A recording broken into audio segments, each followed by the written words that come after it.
যে দেখো আজকের যে প্রবলেম সলভিং ক্লাসটা দেওয়া হয়েছে এটা কিন্তু প্রথম এবং দ্বিতীয় অধ্যায়। কেমিস্ট্রিতে সর্বমোটে আছে 5টা চ্যাপ্টার। এখন একটা মানে কি যে 5 ভাগের 1 ভাগ, এখানে আছে 2টা, 5 ভাগের 2 ভাগ, প্রায় 40% পড়াশোনা কিন্তু আজকের লেকচারে হবে। ঠিক আছে? হ্যাঁ, আমি তো সবকিছু একবারে পড়াই দিব না, কিন্তু আমি এমন কিছু জায়গায় টাচ করে দিব যেগুলো তোমাদের এইচএসসি, যারা এইচএসসি দাও নাই তাদের জন্য এইচএসসি তে কাজে লাগবে। আর যারা অ্যাডমিশনে আছো, যারা অ্যাডমিশন পরীক্ষা দিবা, অবশ্যই মেডিকেল ক্লাস, মেডিকেল তো হয়ে গেছে ওটা কথা বাদ দিলাম, বিভিন্ন ইউনিভার্সিটি প্লাস হচ্ছে ইঞ্জিনিয়ারিং এর এগুলো কাজে লাগবে। টু দা পয়েন্টে আমি আলোচনা করব, অনেক বেশি ডিটেলসে যাব না, ডিটেলসে গেলে আজকে সারা রাতেও ক্লাস শেষ হবে না, কারণ এক গুণগত রসায়নই হয়তো বা মাস পার করে দেওয়া যায়, আজকে তো এক লেকচারের মধ্যেই শেষ করতে হবে। তো আমি টু দা পয়েন্ট আলোচনা করব। প্রথম অধ্যায়ে ল্যাব অ্যাক্সেসরিজ নিয়ে বিভিন্ন কথাবার্তা আছে। ল্যাব অ্যাক্সেসরিজ বলতে আমরা বোঝাবো যে ল্যাবে বিভিন্ন যে সমস্ত জিনিসপাতি নিয়ে আমরা কাজ করি। শুরুতেই যেরকম আসে গ্লাস ওয়্যার যেগুলো আছে, যেমন কনিক্যাল ফ্লাস্ক, তারপরে যে বিকার, ঠিক আছে, তারপরে পিপেট, বুরেট, এই সমস্ত জিনিসপাতি নিয়ে আমরা ইয়ে করবো। এখন কোনটার কি কাজ, কাজগুলো আমাদেরকে জানতে হবে শুরুতেই, এটা ইম্পর্টেন্ট। ঠিক আছে? এখানে ইউনিভার্সিটি বলো আর যেখানেই বলো, এই কাজগুলো আমাদের একটু জানতে হবে।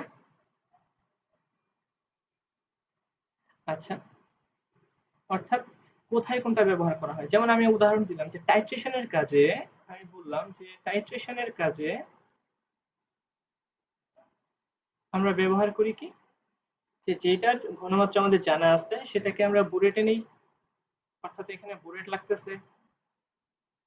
তারপরে যেটার ঘনমাত্রা জানা থাকে না তাকে আমরা বিকার অথবা কনিক্যাল ফ্লাস্কে নেই, আমরা বললাম যে বিকার। অর্থাৎ কোনটার কি কাজ সেটা জানতে হবে। তো this is the first point. তারপর চলে আসে যখন আমরা ল্যাব অ্যাক্সেসরিজের মধ্যে আরেকটা জিনিস থাকে, সেটা হচ্ছে আমরা যে গ্লাভস ইউজ করব, ল্যাটেক্স গ্লাভস ইউজ করব, তারপর এমন একটা গ্লাভস ইউজ করব যাতে করে কেমিক্যালস এই গ্লাভসে লাগলেও সেটা যাতে শোষণ করে নিতে পারে। ঠিক আছে? অথবা আমাদের চামড়ায় যাতে এটা অ্যাটাক না করে। তারপর আসবে আমাদের অ্যাপ্রন, তারপর গগলস, এই জিনিসগুলো নিয়ে হালকা পাতলা একটু পড়লেই হবে, খুব বেশি ইম্পর্টেন্ট না। তারপর চলে আসে যখন আমরা কাজ করব, কাজ করার পরে ল্যাব অ্যাক্সেসরিজ গুলোকে ধুইতে হয়। ধোয়ার জন্য আমরা কাদেরকে ইউজ করি? তো ক্লিনিং এর জন্য আমরা ক্লিনিং মিক্সচার নামক একটা লিকুইডকে ইউজ করে থাকি। ক্লিনিং মিক্সচার এটা বলতে কি বোঝায়? এটা নিয়ে বরাবরই কোশ্চেন আসতে দেখা যায়, এমসিকিউ জাস্ট, খুব বেশি কিছু না। এই ক্লিনিং মিক্সচার হচ্ছে তোমার পটাশিয়াম পারম্যাঙ্গানেট এবং সালফিউরিক অ্যাসিডের একটা মিশ্রণ, এবং এটা দেখতে কমলা রঙের কালার শো করে। এটাকে আমরা মাঝে মধ্যে ক্রোমিক অ্যাসিড বলে থাকি। Cleaning mixture. এখন ক্লিনিং মিক্সচার আমরা কিভাবে তৈরি করে থাকি? এর জন্য আমাদের যা যা লাগে, লাগে হচ্ছে শুরুতেই পটাশিয়াম ডাইক্রোমেট, লাগবে সালফিউরিক অ্যাসিড, তারপর ডিস্টিল ওয়াটার, পানি। এখন দেখা যাবে যে আমরা যদি 100 ml একটা সলিউশন তৈরি করতে চাই, সেক্ষেত্রে আমাদের 4 গ্রাম পটাশিয়াম পার ম্যাঙ্গানেট লাগবে।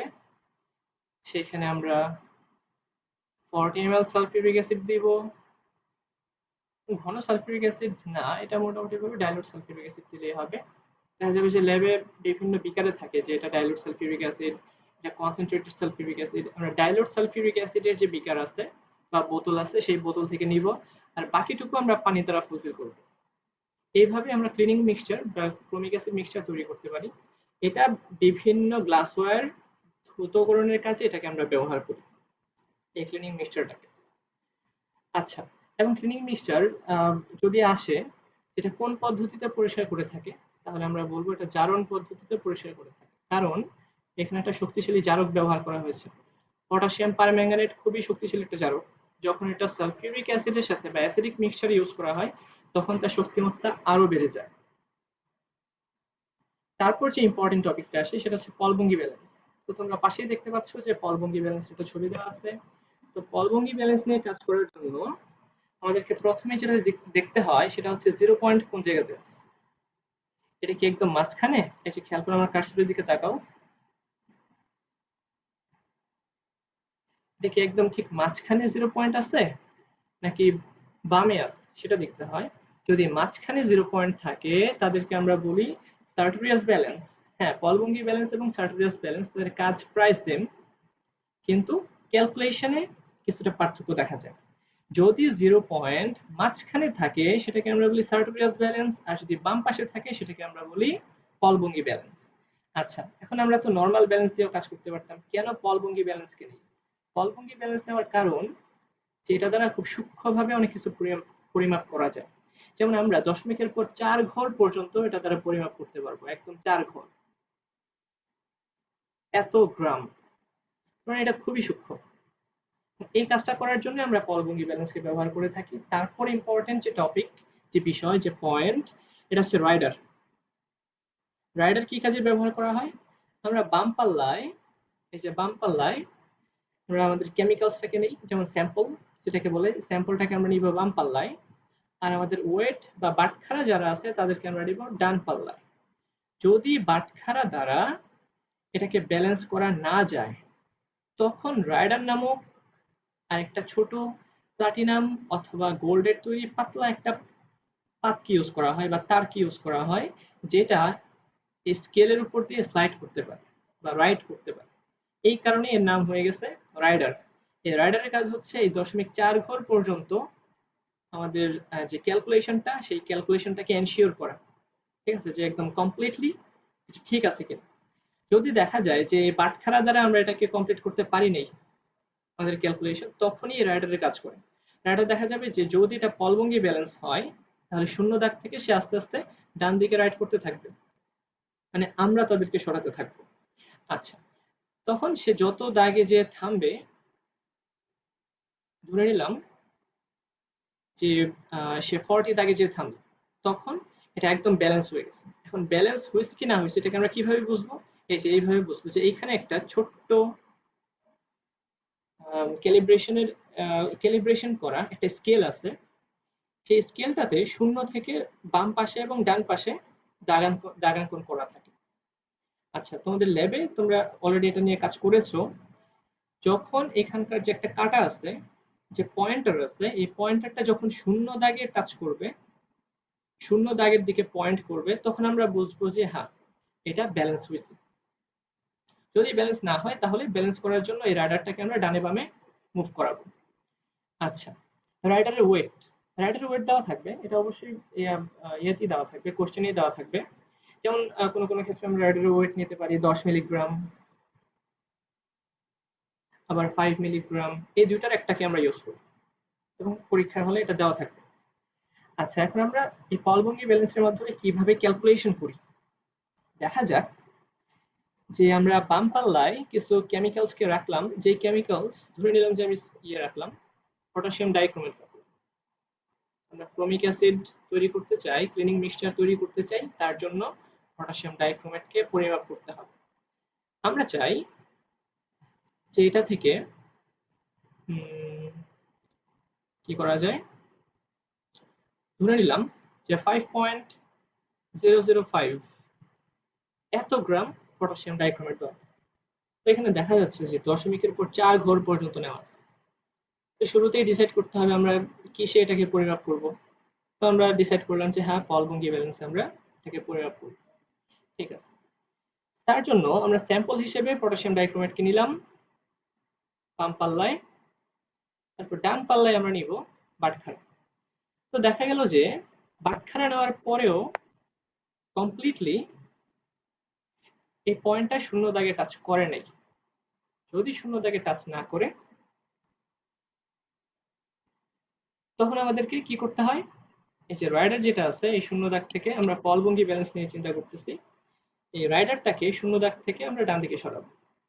তো এবার রাইডারের ক্যালকুলেশনটাকে আমি বলি যে বাটখারা নেওয়ার পর ধরলাম যে এখানে আমাদের 5 গ্রাম আসলো, তো বাকিটুক তো আর ক্যালকুলেট করতে পারতেছি না।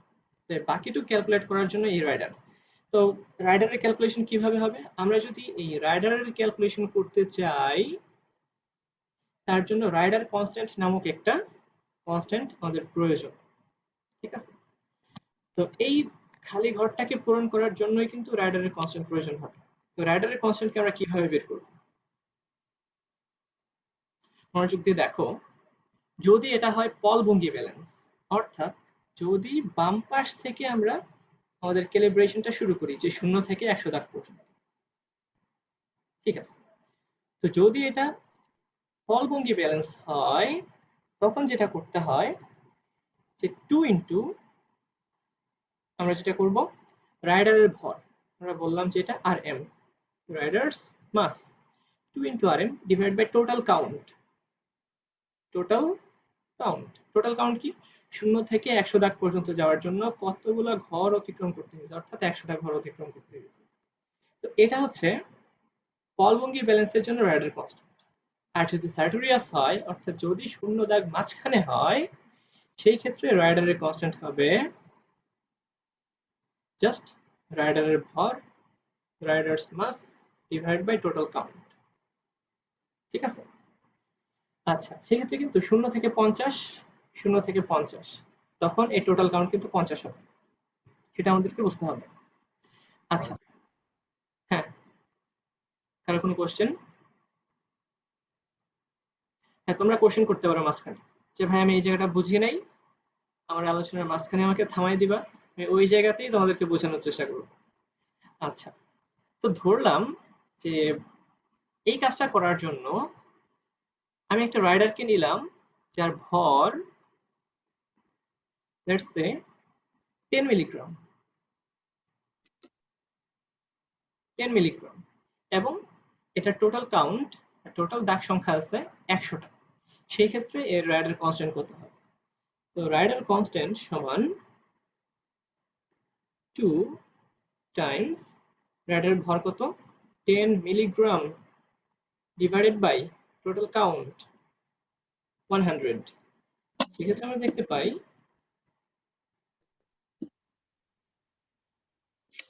কত হবে, 1/5, 0.2, 0.2 মিলিগ্রাম। ওকে, তো এটাকে যদি গ্রামে নিতে হয়, আমরা কি করব, আরো 1000 দ্বারা ভাগ করব, এত গ্রাম। তো দেখা যাচ্ছে দশমিকের পর 4 ঘর পর্যন্ত আমরা পরিমাপ করতে পারি এই ফলভঙ্গি ব্যালেন্সের মাধ্যমে। আচ্ছা, আর যদি এটা যদি হতো, সার্টোরিয়াস হতো, এই 2 দ্বারা গুণ না করলেও চলতো, মানে গুণ করতে হবে না, ওইভাবে আমরা রাইডার কনস্ট্যান্ট বের করব। রাইডার কনস্ট্যান্ট বের হয়ে গেলে আমাদের কাজ হবে যে এই রাইডার কনস্ট্যান্টকে গুণ করা। কার সাথে গুণ করব? সে কত ঘর পর্যন্ত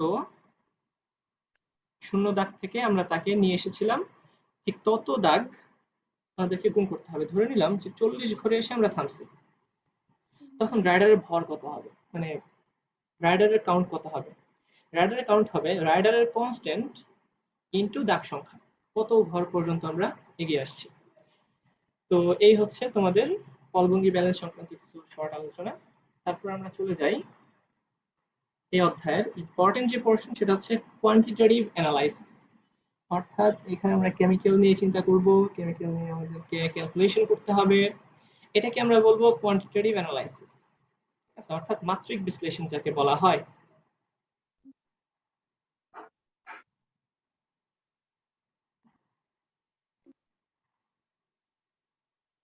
মাত্রিক বিশ্লেষণ অর্থাৎ কোন একটা স্যাম্পল দেওয়া আছে, সে স্যাম্পলের মধ্যে কোন উপাদানটা কি পরিমাণে আছে সেটা বের করাটা হচ্ছে মাত্রিক বিশ্লেষণ। আর এটা হচ্ছে আঙ্গিক বিশ্লেষণ, যেটা আমরা সেকেন্ড অধ্যায়ে যে পড়বো। আঙ্গিক বিশ্লেষণ হচ্ছে কোন একটি মিক্সচারে বা কোন একটি স্যাম্পলের মধ্যে কি কি উপাদান আছে সেটা ডিটেকশন করাই হচ্ছে আঙ্গিক বিশ্লেষণ বা কোয়ালিটেটিভ অ্যানালাইসিস। আচ্ছা, তো এই অধ্যায়ে মাত্রিক বিশ্লেষণ সম্পর্কে কিছু আলোচনা করা আছে, যেমন শুরুতেই থাকে মোল। আচ্ছা, শুরুতে চলে আসে মোল, মোল নাম্বার। এটা খুব ইজি, তোমরা সবাই পারো যে মোল নাম্বার আমরা কিভাবে বের করি।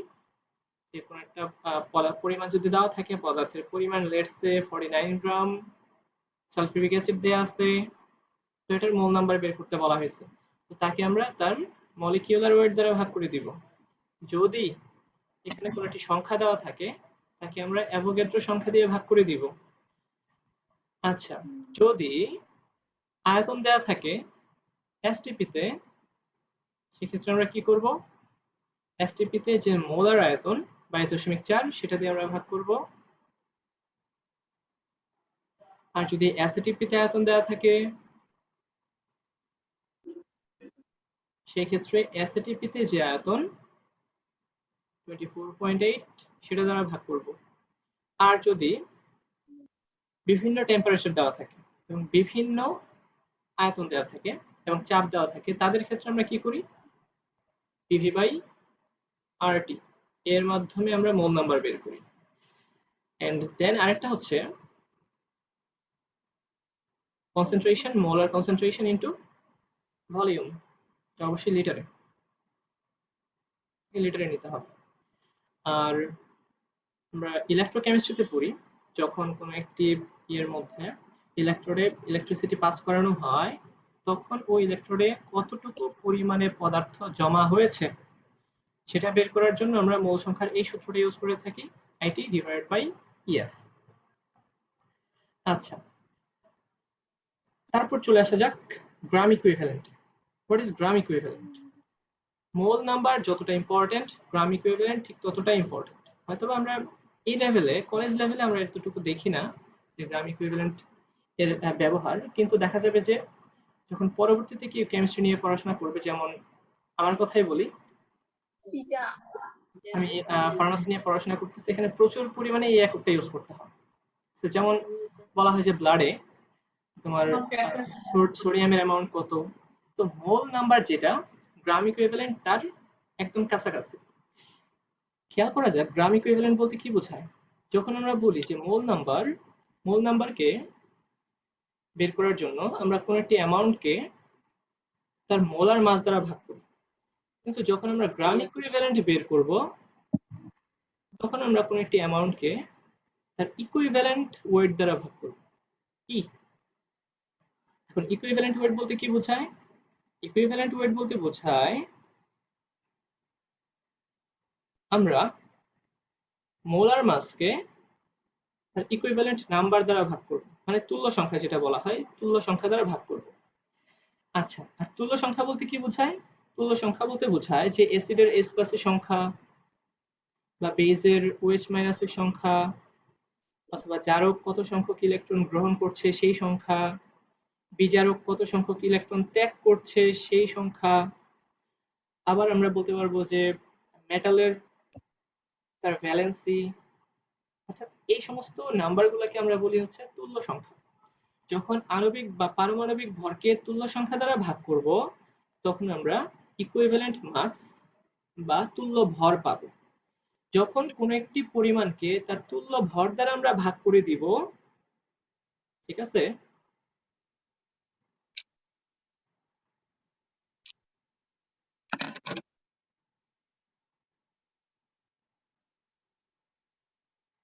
যখন আমরা তুল্য ভর দ্বারা ভাগ করে দিব, তখনই গ্রাম ইকুইভ্যালেন্ট পাবো, অনেকটাই মোল নাম্বারের কাছাকাছি। আচ্ছা, তারপর আসা যাক কনসেন্ট্রেশন। মাত্রিক বিশ্লেষণের খুবই গুরুত্বপূর্ণ একটি অংশ হচ্ছে কনসেন্ট্রেশন বা ঘনমাত্রা। আমরা ঘনমাত্রাকে বিভিন্ন এককে প্রকাশ করে থাকি, যেমন আছে কনসেন্ট্রেশন, মোলারিটি এককে ঘনমাত্রা, যেটাকে আমরা বলি যে প্রতি লিটার সলিউশনে কত মোল সলিউট ডিজলভড অবস্থায় আছে, সেটাকে আমরা বলি মোলারিটি এককে কনসেন্ট্রেশন। তো এটা বের করার জন্য আমরা আরেকটা সূত্রকে ইউজ করি, খুব সহজ একটা সূত্র, যে 1000 W ডিভাইডেড বাই mv। হ্যাঁ, একটু পার্থক্য আছে, এখানে আমরা ভিটাকে বলি লিটার এককে, আর এখানকার ভি হচ্ছে মিলিলিটার এককে। আমরা এটাকেই সবসময় ইউজ করে থাকি, কারণ ল্যাবে কখনো আমরা লিটার এককে কোনো রিয়েজেন্টকে নেই না। ল্যাবে দেখা যাবে যে 5 ml 10 ml, বেশি হলে 50 ml, এতটুকু পরিমাণে রিয়েজেন্টকে আমরা নেই। এই কারণে দেখা যাবে বারবার যাতে এই ভিটাকে মিলিলিটারে নেওয়া না লাগে, এই কারণে আমরা ডিরেক্ট এই সূত্রে বসিয়ে দিই যে 1000 W ডিভাইড বাই mv, যেখানে W আছে গ্রাম এককে, কত গ্রাম সলিউট নেওয়া হয়েছে। আচ্ছা, তারপর আসে মোলালিটি। মোলালিটি বলতে কি বোঝায়? যে 1 কেজি দ্রাবকে, এটাকে হচ্ছে সলভেন্ট অর্থাৎ দ্রাবক, 1 কেজি দ্রাবকে কত মোল দ্রবীভূত থাকে, ঠিক আছে। আচ্ছা, সেই ক্ষেত্রে ছিল 1 লিটার দ্রবণে, আর এই ক্ষেত্রে হবে 1 কেজি দ্রাবকে। পার্থক্য কিন্তু সূক্ষ্ম একটা পার্থক্য আছে। ওকে, এটার ঘনমাত্রা ছিল মোল পার লিটার।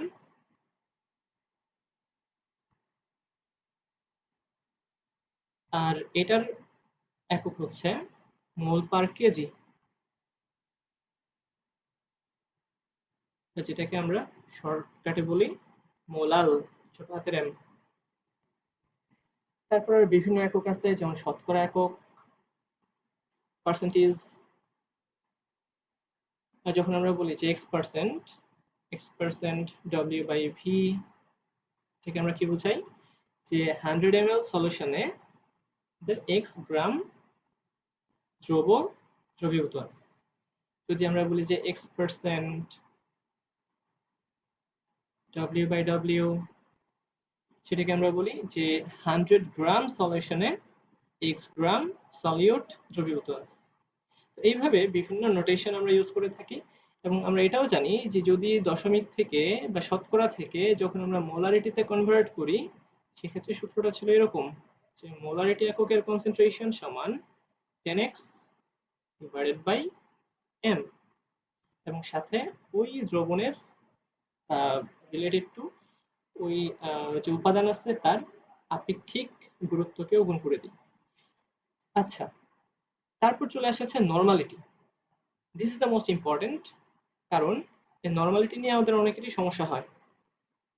নর্মালিটি নিয়ে কিছু আলোচনা করতে হবে।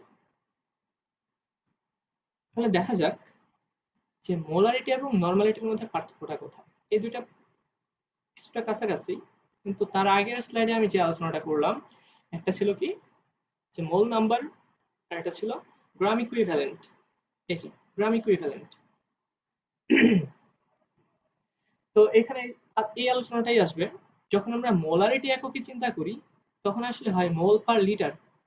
আর যখন আমরা নর্মালিটি এককে চিন্তা করি, তখন উপরে আসে হচ্ছে গ্রাম ইকুইভ্যালেন্ট, এটাকে শুধু ইকুইভ্যালেন্টও বলে মাঝে মধ্যে, গ্রাম ইকুইভ্যালেন্ট পার লিটার। অর্থাৎ পার্থক্য এই জায়গাটাতে, এখানে আছে নর্মালিটি আর এই জায়গাতে গ্রাম ইকুইভ্যালেন্ট। তো দেখা যাক এটাকে আমরা আরেকটু ফার্দার ইলাবোরেট করি। গ্রাম ইকুইভ্যালেন্টকে কি করা যায়, যে ডব্লিউ বাই ইকুইভ্যালেন্ট মাস, তুল্য ভর, ইনটু ভি। আবার আমরা কি জানলাম, ইকুইভ্যালেন্ট মাস সমান হচ্ছে molecular mass divide by equivalent number বা তুল্য সংখ্যা, এটা হচ্ছে আয়তন। ঠিক আছে, তো এবার আমরা বলতে পারবো W divided by mv times তুল্য সংখ্যা। তো এবার খেয়াল করা যাক যে W বাই m এটা হচ্ছে মোল নাম্বার, আর n বাই v এটা মানে হচ্ছে মোলারিটি এককের ঘনমাত্রা। তো এই মোলারিটি এককের ঘনমাত্রার সাথে যখন আমরা তুল্য সংখ্যাকে গুণ করব, ঠিক তখনই আমরা পাবো নরমালিটি। এই তো। তো আমরা যদি বলি যে এখানে চলে আসি, তোমাদেরকে বলা হলো 98 গ্রাম সালফিউরিক অ্যাসিড আছে 500 ml দ্রবণে। তো বলা হলো যে এর মোলারিটি বের করতে এবং নরমালিটি বের করতে। কিভাবে করা যায়? আমরা তো দেখলাম মোলারিটি ছিল 1000 W ডিভাইড বাই mv। আচ্ছা, তো এখানে W এর মানটা হচ্ছে 98, তাহলে আমরা লিখে দিলাম 1000 × 98 ডিভাইডেড বাই 98 ইন্টু 500 ml। ঠিক আছে, তো এখানে ক্যালকুলেশন করার পর আসবে হচ্ছে 2 মোলার বা 2 মোল পার লিটার। এখন নরমালিটি যদি বের করতে বলে, তো আমরা জানি নরমালিটি সমান মোলারিটি ইন্টু তুল্য সংখ্যা। সালফিউরিক অ্যাসিডের তুল্য সংখ্যা কত? সালফিউরিক অ্যাসিডে যেহেতু দুইটা প্রতিস্থাপনযোগ্য হাইড্রোজেন রয়েছে, তাই এর তুল্য সংখ্যা হচ্ছে 2 এক্স্যাক্টলি। তো এর নরমালিটি হবে 4 এবং এর এককটা আমরা বলি হচ্ছে নরমাল। এবং কখনো কখনো দেখবা যে এককটা এইভাবেও বলা থাকতে পারে, ফর ইকুইভ্যালেন্ট।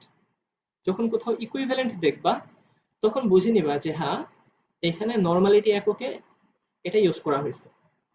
আচ্ছা, তাহলে এই নরমালিটি এককের প্রয়োজনীয়তা কোথায়? যখন হায়ার লেভেলের ক্যালকুলেশন করা হয়, অনেক টাফ ক্যালকুলেশন করা হবে, অনেক বেশি ক্যালকুলেশন করতে হয়, সেই ক্ষেত্রে নরমালিটি এককটা ইউজ করা সুবিধাজনক। কারণ এই নরমালিটিটা হচ্ছে সবার মধ্যে একটা সমতা তৈরি করে, ইকুইভ্যালেন্ট। এর এককের মধ্যে, নামের মধ্যে একটা সমতার ব্যাপার আছে। ঠিক আছে? যখন আমরা বলি যে আমরা তোমাদেরকে দিলাম যে সালফিউরিক অ্যাসিড এবং সোডিয়াম হাইড্রোক্সাইড, সোডিয়াম হাইড্রোক্সাইড বলা হলো যে 2 মোলার সালফিউরিক অ্যাসিড কত মোলার সোডিয়াম হাইড্রোক্সাইডের সাথে বিক্রিয়া করবে। এখানে বলে দিলাম আয়তন যদি সেম হয় যে 2 molar sulphuric acid 4 molar 4 molar. আচ্ছা, দেখা যাক। এখন আমরা যে কাজটা করি নরমালি, আমরা এখানে টাইট্রেশন ইউজ করার জন্য স্টোয়াইকিওমেট্রিক ইকুয়েশনটা ইউজ করি, তাই কিনা? সেটা কি ছিল? যে সালফিউরিক অ্যাসিড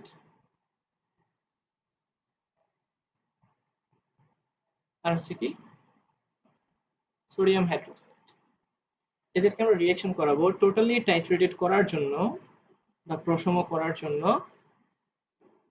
এই সালফিউরিক অ্যাসিডের সাথে কতটুকু সোডিয়াম হাইড্রোক্সাইড নিতে হবে।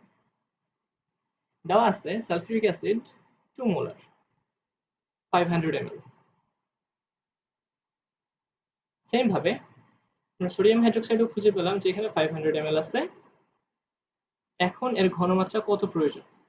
তাহলে আমরা যে ক্যালকুলেশনটা করি, আমরা এরকম একটা ক্যালকুলেশন করি যে mole number of sulphuric acid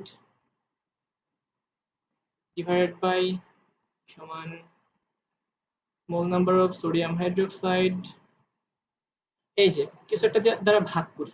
কত কি দ্বারা ভাগ করি? তার যে সহগ আছে সেটা দ্বারা ভাগ করি। ঠিক আছে? যেমন এখানে সোডিয়াম হাইড্রোক্সাইডের আগে 2 দিতে হবে। কেন?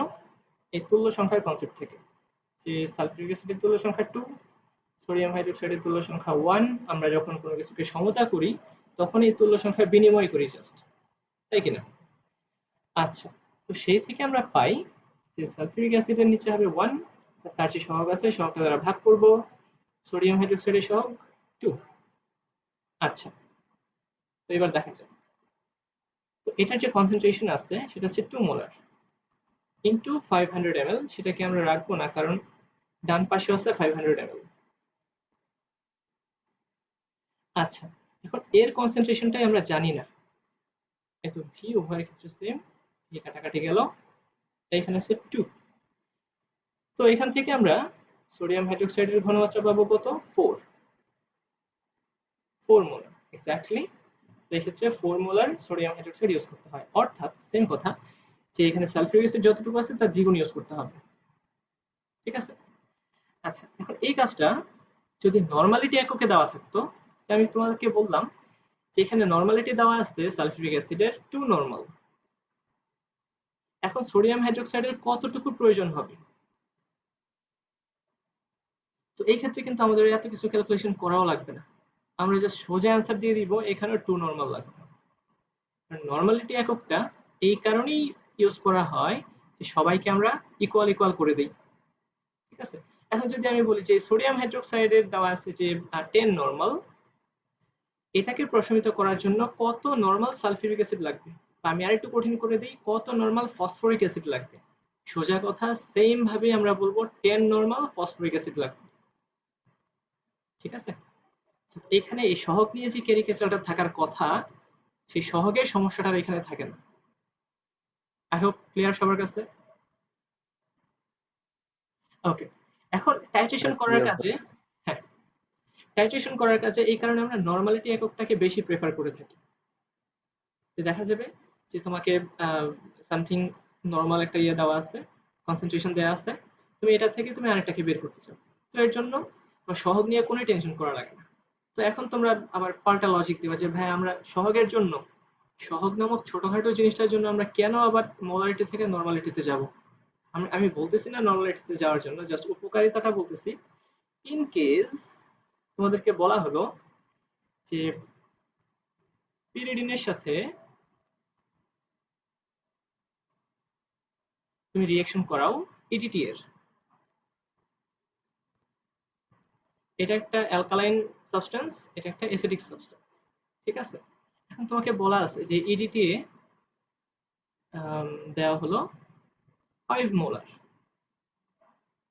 200 ml। এখন পিরিডিনের ঘনমাত্রা কত হতে হবে, এটা ধরে নিলাম যে 100 ml, ঠিক আছে। প্রবলেম কিন্তু এই জায়গাতেই বাঁধবে, আমরা এই পিরিডিনেরও তুল্য সংখ্যা জানি না, ইডিটি এরও তুল্য সংখ্যা জানি না, বা কাকে কত দ্বারা গুণ করব সেটা কিন্তু আমাদের জানা নাই। এই সমস্ত কেসে আমি আবারও বলি, নরমালিটি হচ্ছে সব থেকে বেশি সেফ একটা একক। এই ক্ষেত্রে কিন্তু আমাদেরকে সহগ নিয়ে চিন্তাই করতে হবে না। তখন আমরা টাইট্রেশনের কাজে কি করব, এসে দেখো টাইট্রেশনে আমরা যেটা করি, ভাইয়া পিরিডিন আর ইডিটি এর সংকেতটা একটু লিখে দিও। আচ্ছা লিখে দিব।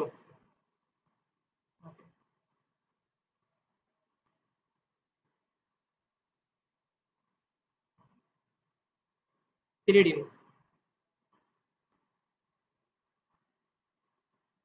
এটাকে অনেক সময় সলভেন্ট হিসেবে ইউজ করা হয়। ওকে, এটি হচ্ছে ইথিলিন ডাইমিন টেট্রাএসিটেট। এক্ষেত্রে আমাদের ইথিলিন লাগবে,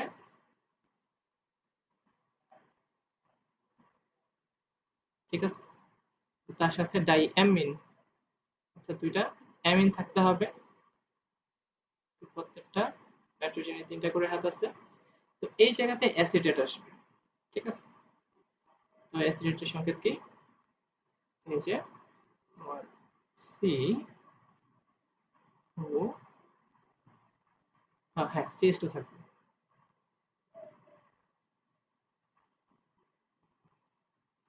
টেট্রা অ্যাসিটেট, অর্থাৎ এখানে 4টা অ্যাসিটেট থাকবে।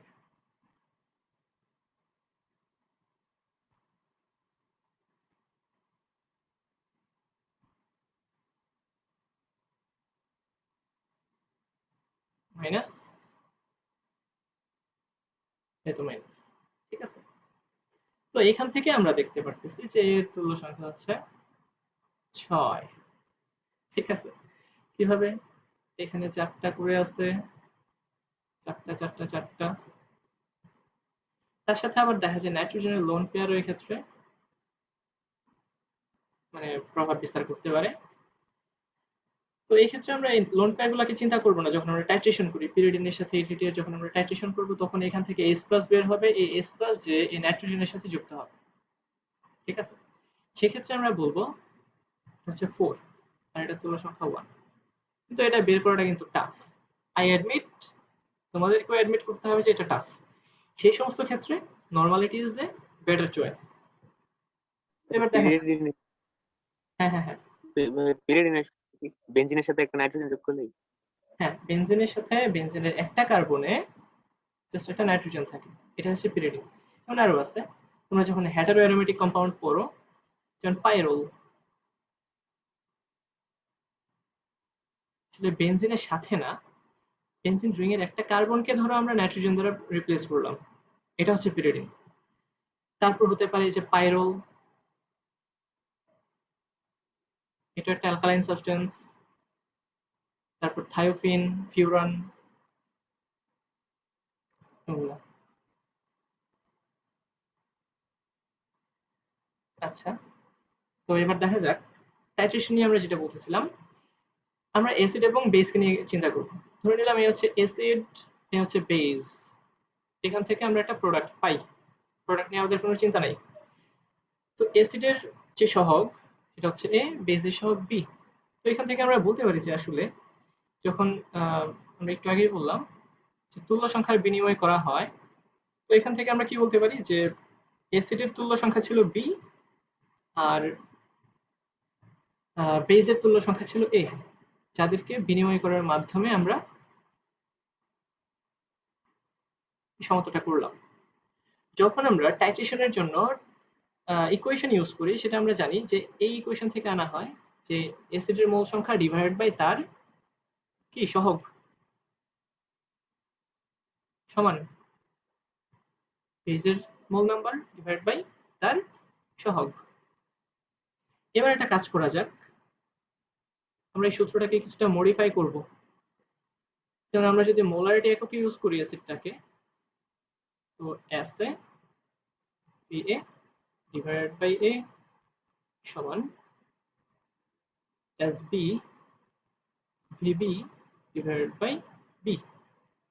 এটাই তো ছিল টাইট্রেশনের সূত্র। এখানে হচ্ছে মোলারিটি একক ইউজ করা হয়েছে। এটা মোলারিটি। আমরা চাই এই যে ঝামেলাটা আছে, কি বলে এটাকে, সহগ বা তুল্য সংখ্যার ঝামেলা, এই ঝামেলাটাকে উইথড্র করতে। কিভাবে? আর গুণ করি অ্যাসিড ইনটু বি, তার সাথে আমরা বললাম VA সমান বেজের মোলারিটি ইনটু ওই বেজের তুল্য সংখ্যা A, তার সাথে আয়তন।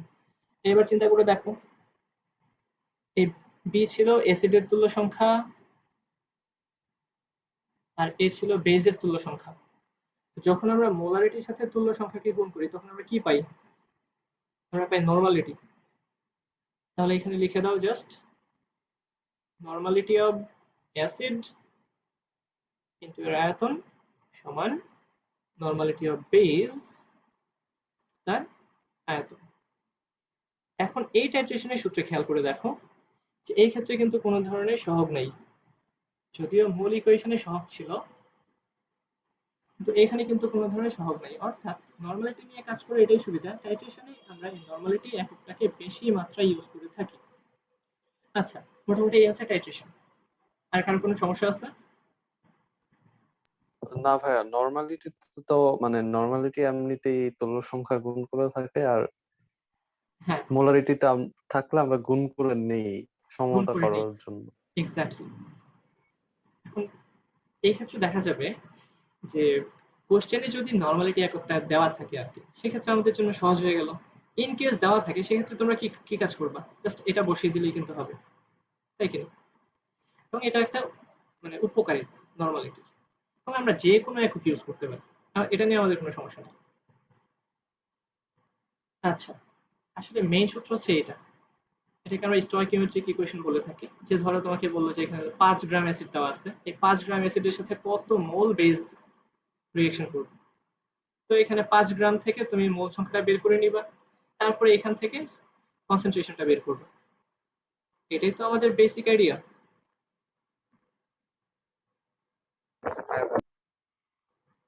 হ্যাঁ হ্যাঁ, কোশ্চেন।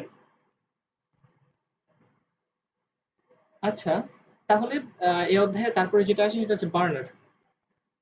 এটা জাস্ট, এগুলো জাস্ট এমসিকিউ এর জন্য, যে বার্নার স্পিরিট ল্যাম্প আছে, বুনসেন বার্নার আছে। বুনসেন বার্নার থেকে দুইটা কোশ্চেন মাঝে মধ্যে ইউনিভার্সিটি বা মেডিকেলে আসতে দেখা গেছে, কিন্তু এগুলা খুব একটা ফ্রিকোয়েন্ট না। কারণ আমরা বুনসেন বার্নার নিয়ে যদি বলি,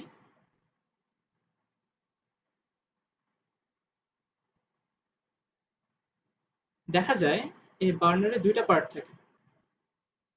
যখন আগুনটা জ্বলে তখন এই আগুনের একটা থাকে উজ্জ্বল শিখা আর একটা থাকে কি অনুজ্জ্বল শিখা।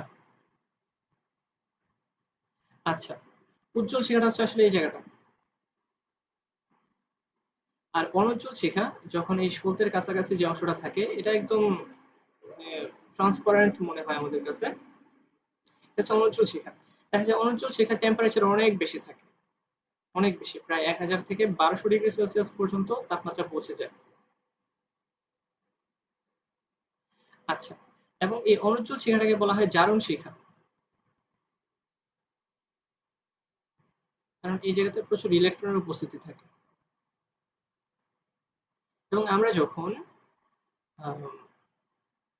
কি বলে সেকেন্ড অধ্যায়ে মূলক শনাক্তকরণ করি, তখন আমরা কি করতাম, যে একটা শুষ্ক পরীক্ষা ছিল, শুষ্ক পরীক্ষাতে প্রথমে আমরা প্লাটিনাম তারে HCl কে ভিজিয়ে নিতাম, ভিজিয়ে কিছুক্ষণ বার্নারে ধরে রাখতাম। প্র্যাকটিক্যাল অংশ। প্র্যাকটিক্যাল অংশ, এক্স্যাক্টলি। তো সেই জায়গাতে কিন্তু আমরা এই জারণ শিখাতে ধরতাম, মনে আছে? তখন আমরা কি কাজ করতাম, যে ওইখানে যখন জারণ শিখাতে এটাকে টাচ করতাম, তখন এখান থেকে ইলেকট্রন আসতো এবং তাকে বিজারিত করতো। যাই হোক, আর উপরের পোর্শনটা হচ্ছে বিজারণ অঞ্চল বা বিজারণ মণ্ডল বলা হয়, এটা হচ্ছে উজ্জ্বল শিখা। এই উজ্জ্বল শিখাতে কার্বন, এলিমেন্টাল কার্বন থাকে এবং কার্বনগুলো যখন তাপে একদম হলুদ হয়ে যায়, যেমন আমরা জানি কয়লা দেখতে রঙিন হয় বা হলুদ হয়ে যায়, কমলা হয়ে যায়, এই কার্বনের কারণে মেনলি এই জায়গাটা উজ্জ্বল মনে হয়। এটা হচ্ছে বার্নার, এই জায়গাটা তোমরা রিডিং করে নিবা এবং অবশ্যই এটা পড়তে হবে ভালো করার জন্য। ভাই 1000-এর বিষয়টা আবার একটু বলবেন? হ্যাঁ, কোনটা? এটা? হ্যাঁ, ওইটা আবার একটু বলবেন? আচ্ছা, এই যে বার্নারের যে জায়গাটা জ্বলে, এখানে দুইটা পার্ট থাকবে, একটা হচ্ছে জারণ মণ্ডল, একটা বিজারণ মণ্ডল। জারণ মণ্ডল থাকতেছে তোমার সলতের কাছাকাছি অংশে। এই জায়গাটা দেখবে যে অনেকটুকু ট্রান্সপারেন্ট মনে হইতেছে, যে আগুন যে জ্বলছে সেটা বোঝা যায় না, ঠিক আছে? এই জায়গাটাকে আমরা বলি জারণ মণ্ডল। আর এখানকার টেম্পারেচার সব থেকে বেশি থাকে, 1000 থেকে 1200, মানে এই রেঞ্জেই থাকবে। আচ্ছা, আর উপরের পোর্শনটা হচ্ছে বিজারণ মণ্ডল, উজ্জ্বল মণ্ডল, এবং এখানে কার্বন গুঁড়ার কারণে এই জায়গাটাকে উজ্জ্বল দেখায়। আচ্ছা, তারপর চলে আসা যাক কিছু অ্যানালাইটিক্যাল মেথডে।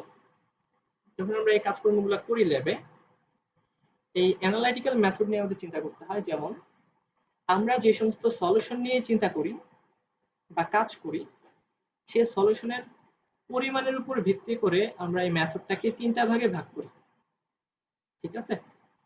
যেমন আমরা যদি এটাকে ভর হিসেবে চিন্তা করি, এই পরিমাণটাকে, সেক্ষেত্রে ধরা যাক আমরা যখন কোনো টাইট্রেশন করতেছি বা কোনো একটা মূলক শনাক্তকরণ করতেছি, তখন ভর হিসেবে আমরা যদি ধরে নাও 0.1 মিলিগ্রাম, সরি 1 মিলিগ্রাম, এগুলা মুখস্থ রাখাটা একটু টাফ হয়ে যায়, তাহলে তোমরা তোমাদের মুখস্থ করতেই হবে। খেয়াল করো, 1 মিলিগ্রাম, আর এই পার্টটাকে আমরা বললাম 50 মিলিগ্রাম। কিছু কিছু বইয়ে এটাকে আমি 5 মিলিগ্রামও দেখছি। আমরা যখন 5 মিলিগ্রাম বা তার কম, আমরা এটাকেই চিন্তা করবো যে একটু বেশি আছে, বা যদি পরীক্ষায় এটা আসে, যদি 5 না থেকে 1 থাকে, তখন তোমাদের 1 দিতে হবে। হ্যাঁ, কোশ্চেনটা আমি একটু পরে বলবো। দেখো, যখন আমরা যে সমস্ত রিয়েজেন্ট নিয়ে কাজ করতেছি, সেই রিয়েজেন্টের পরিমাণ যদি 5 মিলিগ্রামের কম থাকে, সেই অ্যানালাইটিক্যাল মেথডটাকে আমরা বলবো মাইক্রো অ্যানালাইটিক্যাল মেথড, মাইক্রো। আর যদি 5 থেকে 50 মিলিগ্রামের মধ্যে থাকে, সেটাকে আমরা বলি সেমি মাইক্রো। আর যদি 50 মিলিগ্রামের বেশি হয়ে যায়, সেটাকে আমরা বলি ম্যাক্রো অ্যানালাইটিক্যাল মেথড। এদেরকে কেন ইউজ করা হয়?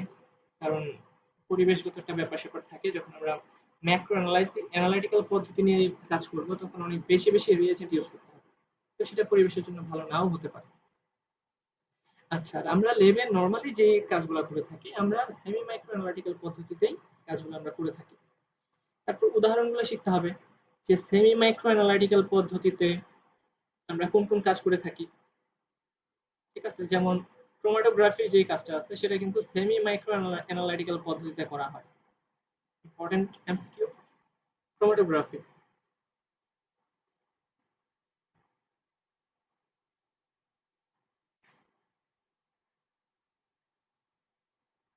সেমি মাইক্রো অ্যানালাইটিক্যাল পদ্ধতিতে করা হয়। তারপর মাইক্রোতে আমরা কাদেরকে ইউজ করি, সেমি মাইক্রোতে কাদেরকে ইউজ করি, ম্যাক্রোতে কাদেরকে ইউজ করি। যেমন আমরা তোমাদেরকে বললাম যে ম্যাক্রো অ্যানালাইটিক্যাল পদ্ধতিতে আমরা হাইড্রোজেন সালফাইড তৈরি করতে চাই, ঠিক আছে? এই হাইড্রোজেন সালফাইডকে তৈরি করার জন্য আমরা কাদেরকে নিব? তো আগে যেটা করা হতো, যে ফেরাস সালফাইডকে আমরা নিতাম, তার সাথে সালফিউরিক অ্যাসিডকে বিক্রিয়া করাতাম। এদেরকে বিক্রিয়া করিয়ে আমরা হাইড্রোজেন সালফাইড তৈরি করতাম। হাইড্রোজেন সালফাইড আমরা জানি একটা বিজারক পদার্থ, এটাকে টাইট্রেশনের কাজে বা জারণ বিজারণ টাইট্রেশনে ব্যবহার করা হয়।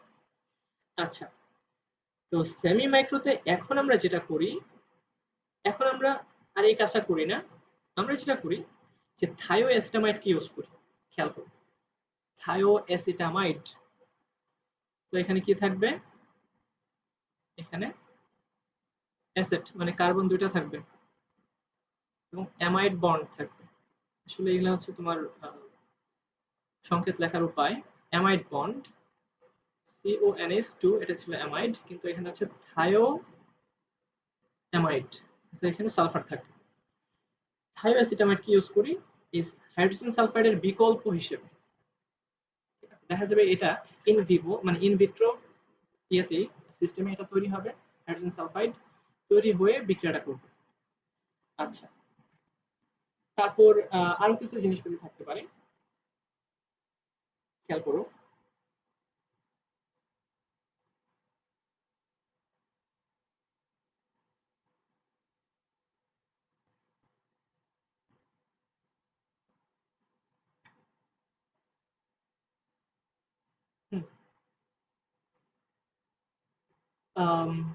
ম্যাক্রো অ্যানালাইসিস পদ্ধতিতে অনেক বড় বড় অ্যাপারেটাস নিয়ে কাজ করতে হবে। যেমন আমরা যদি আয়তন বের করতে চাই, সেক্ষেত্রে মেজারিং সিলিন্ডার থাকে।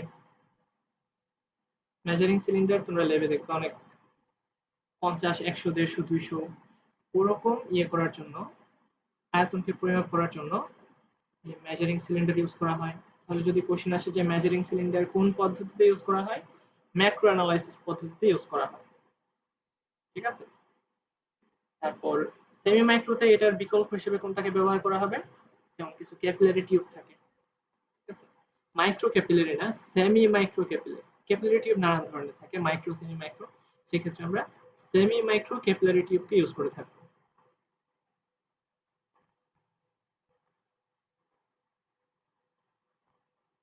আয়তন পরিমাপ করার জন্য ক্যাপিলারি টিউব। আচ্ছা, তাহলে যদি বলা হয় যে পরিবেশ দূষণ কার ক্ষেত্রে বেশি হবে, ম্যাক্রো নাকি সেমি মাইক্রো? এটা কমন সেন্স যে ম্যাক্রো অ্যানালাইসিস পদ্ধতিতে পরিবেশ দূষণ বেশি হবে। এক্স্যাক্টলি। তারপর চলে আসা যাক সেমি মাইক্রো এবং মাইক্রোর মধ্যে। ঠিক আছে, আমরা এই দুইটা নিয়েই সব থেকে বেশি কাজকর্ম করে থাকি ল্যাবে, সুতরাং এটা নিয়ে একটু বিস্তারিত করতে হবে। আমরা কি বললাম, সেমি মাইক্রোতে আমরা 50 মিলিগ্রাম পর্যন্ত ইউজ করে থাকি। 50 মিলিগ্রাম বা তার কম, এর বেশি হবে না। এর বেশি হয়ে গেলেই এটাকে আমরা বলবো যে ম্যাক্রো। আর 5 মিলিগ্রাম, ম্যাক্সিমাম 5 মিলিগ্রাম, এটা হচ্ছে মাইক্রো অ্যানালাইসিসের জন্য। আচ্ছা, সেক্ষেত্রে আবার একটা এটা তো আমরা ভর নিয়ে চিন্তা করতেছিলাম। যদি আমরা সলিউশনের আয়তন নিয়ে চিন্তা করি, সেই ক্ষেত্রে সেমি মাইক্রোতে আমরা ম্যাক্সিমাম ইউজ করে থাকবো হচ্ছে 1 ml কে। কারণ আমরা শুরুতেই বললাম যে ক্ষেত্রে আমরা এই যে ক্যাপিলারি টিউব ইউজ করি। তোমরা জানো ক্যাপিলারি টিউব দেখতে কেমন, ফিজিক্সও আশা করি পড়ছো যে অনেক চিকন কিছু টিউব থাকে। ক্যাপিলারি মানেই হচ্ছে চুল, চুলের মতো সূক্ষ্ম টিউব। এদের সাহায্যে আমরা এই কাজকর্মগুলো করি। আচ্ছা, আর মাইক্রো অ্যানালাইসিস পদ্ধতিতে আমরা আয়তনটাকে কতটুকু নিব, নিব হচ্ছে 0.1 মিলিলিটার ম্যাক্সিমাম, তার থেকে কম হতে পারে। তো এখানে আবার মাইক্রো পিপেটও ইউজ করা হয় যখন স্থানান্তর করা হয়। তোমরা ল্যাবে দেখবা, কলেজে ল্যাবে নাও থাকতে পারে এটা, মাইক্রো পিপেট। আচ্ছা, এদের কি ইউজ করা হয়? তারপর কিছু ব্যবহার চলে আসে মাইক্রো অ্যানালাইসিসের। তোমরা সেকেন্ড পেপারের 3rd অধ্যায়ে সবার শেষে যে টপিকটা পড়ছো, সেটা হচ্ছে বিয়ার-ল্যাম্বার্টের সূত্র। আশা করি মনে আছে। বিয়ার-ল্যাম্বার্টের সূত্রে আমরা কি করতাম, যখন কোন একটা দ্রবণের ঘনমাত্রা অনেক বেশি কম হয়, টাইট্রেশনের মাধ্যমে সেটা বের করা সম্ভব হয় না অনেক ক্ষেত্রে। কারণ টাইট্রেশনে ভুল হওয়ার সম্ভাবনা অনেক বেশি থাকে। যখন আমরা উপর থেকে গুড়ের থেকে যখন ফোটায় ফোটায় আমরা রিয়েজেন্টকে মিশ্রিত করি, যদি একটু কম বেশি হয়ে যায় তখন কিন্তু ভুল হওয়ার সম্ভাবনা অনেক বেশি থাকে, তাদের ক্ষেত্রে আমরা বিয়ার-ল্যাম্বার্টের সূত্র ব্যবহার করি যাতে করে এক্সাক্ট একটা ফিগার পাওয়া যায় অনেক ছোট মানের ক্ষেত্রে। এই বিয়ার-ল্যাম্বার্টের সূত্র মাইক্রো অ্যানালাইসিস পদ্ধতিতে কাজ করে।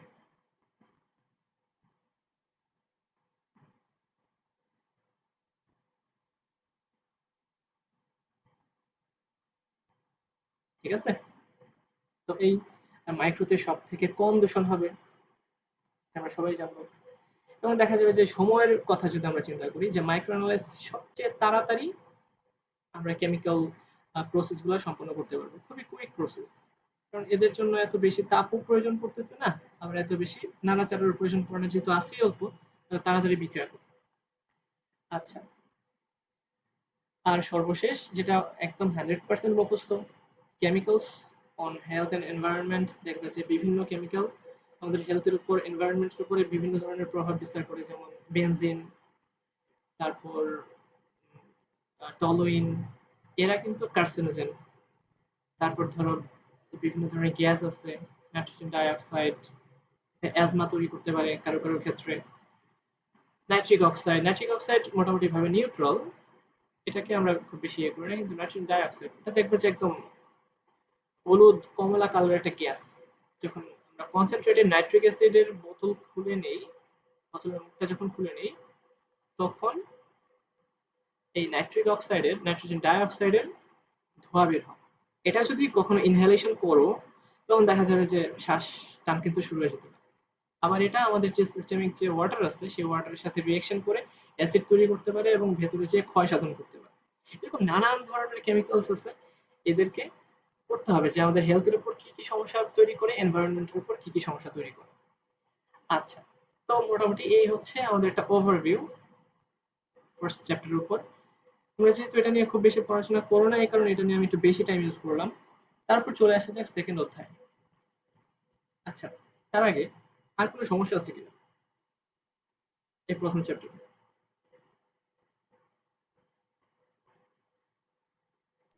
না ভাইয়া, এখন নেই। ওকে, তো এবার হচ্ছে গুণগত রসায়ন। তো আমরা শুরুতেই বললাম গুণগত রসায়ন বলতে কি বোঝায়।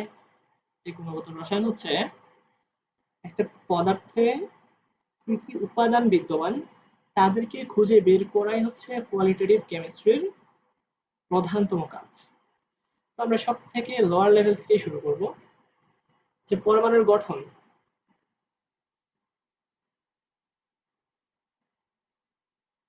এবং এটা নিয়ে বিস্তর পড়াশোনা তোমরা করেছো, এটা নিয়ে আমি আর বেশি টাইম ওয়েস্ট করবো না। ইম্পর্টেন্ট হচ্ছে রাদারফোর্ড এবং বোরের পরমাণু মডেল।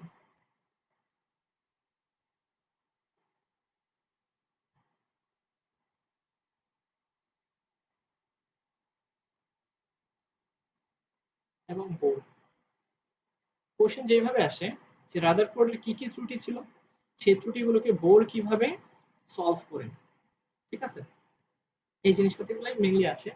আর রাদারফোর্ডের যে কিছু ত্রুটি আছে, যেমন ম্যাক্সওয়েলের তত্ত্ব অনুসারে আমরা জানি এই সেই হয়, এই সেটা কি হয়, এই জিনিসটা একটু ব্যাখ্যার প্রয়োজন আছে।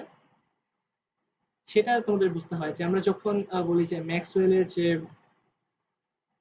থিওরিটা আছে, সেটাকে আমরা বলি যে ইলেকট্রোম্যাগনেটিক থিওরি, যে তাড়িৎ-চুম্বক তত্ত্ব অনুসারে যখন আমরা দেখি একটা চার্জিত কণা বৃত্তাকার পথে ঘুরে, তখন সেখানে সে এনার্জি বিকিরণ করবে।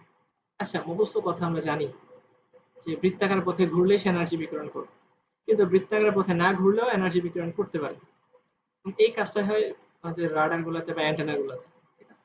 শুধু বৃত্তাকার পথে ঘুরলেই না, যে কোনো এক্সিলারেটেড চার্জ, কোনো একটা চার্জকে তুমি নিলা, তাকে যখন তুমি এক্সিলারেশনে ইয়ে করবা, গতিশীল করবা, এক্সিলারেশন থাকলেই হবে, এখান থেকে ইলেকট্রোম্যাগনেটিক ওয়েভ বের হবে, ঠিক আছে।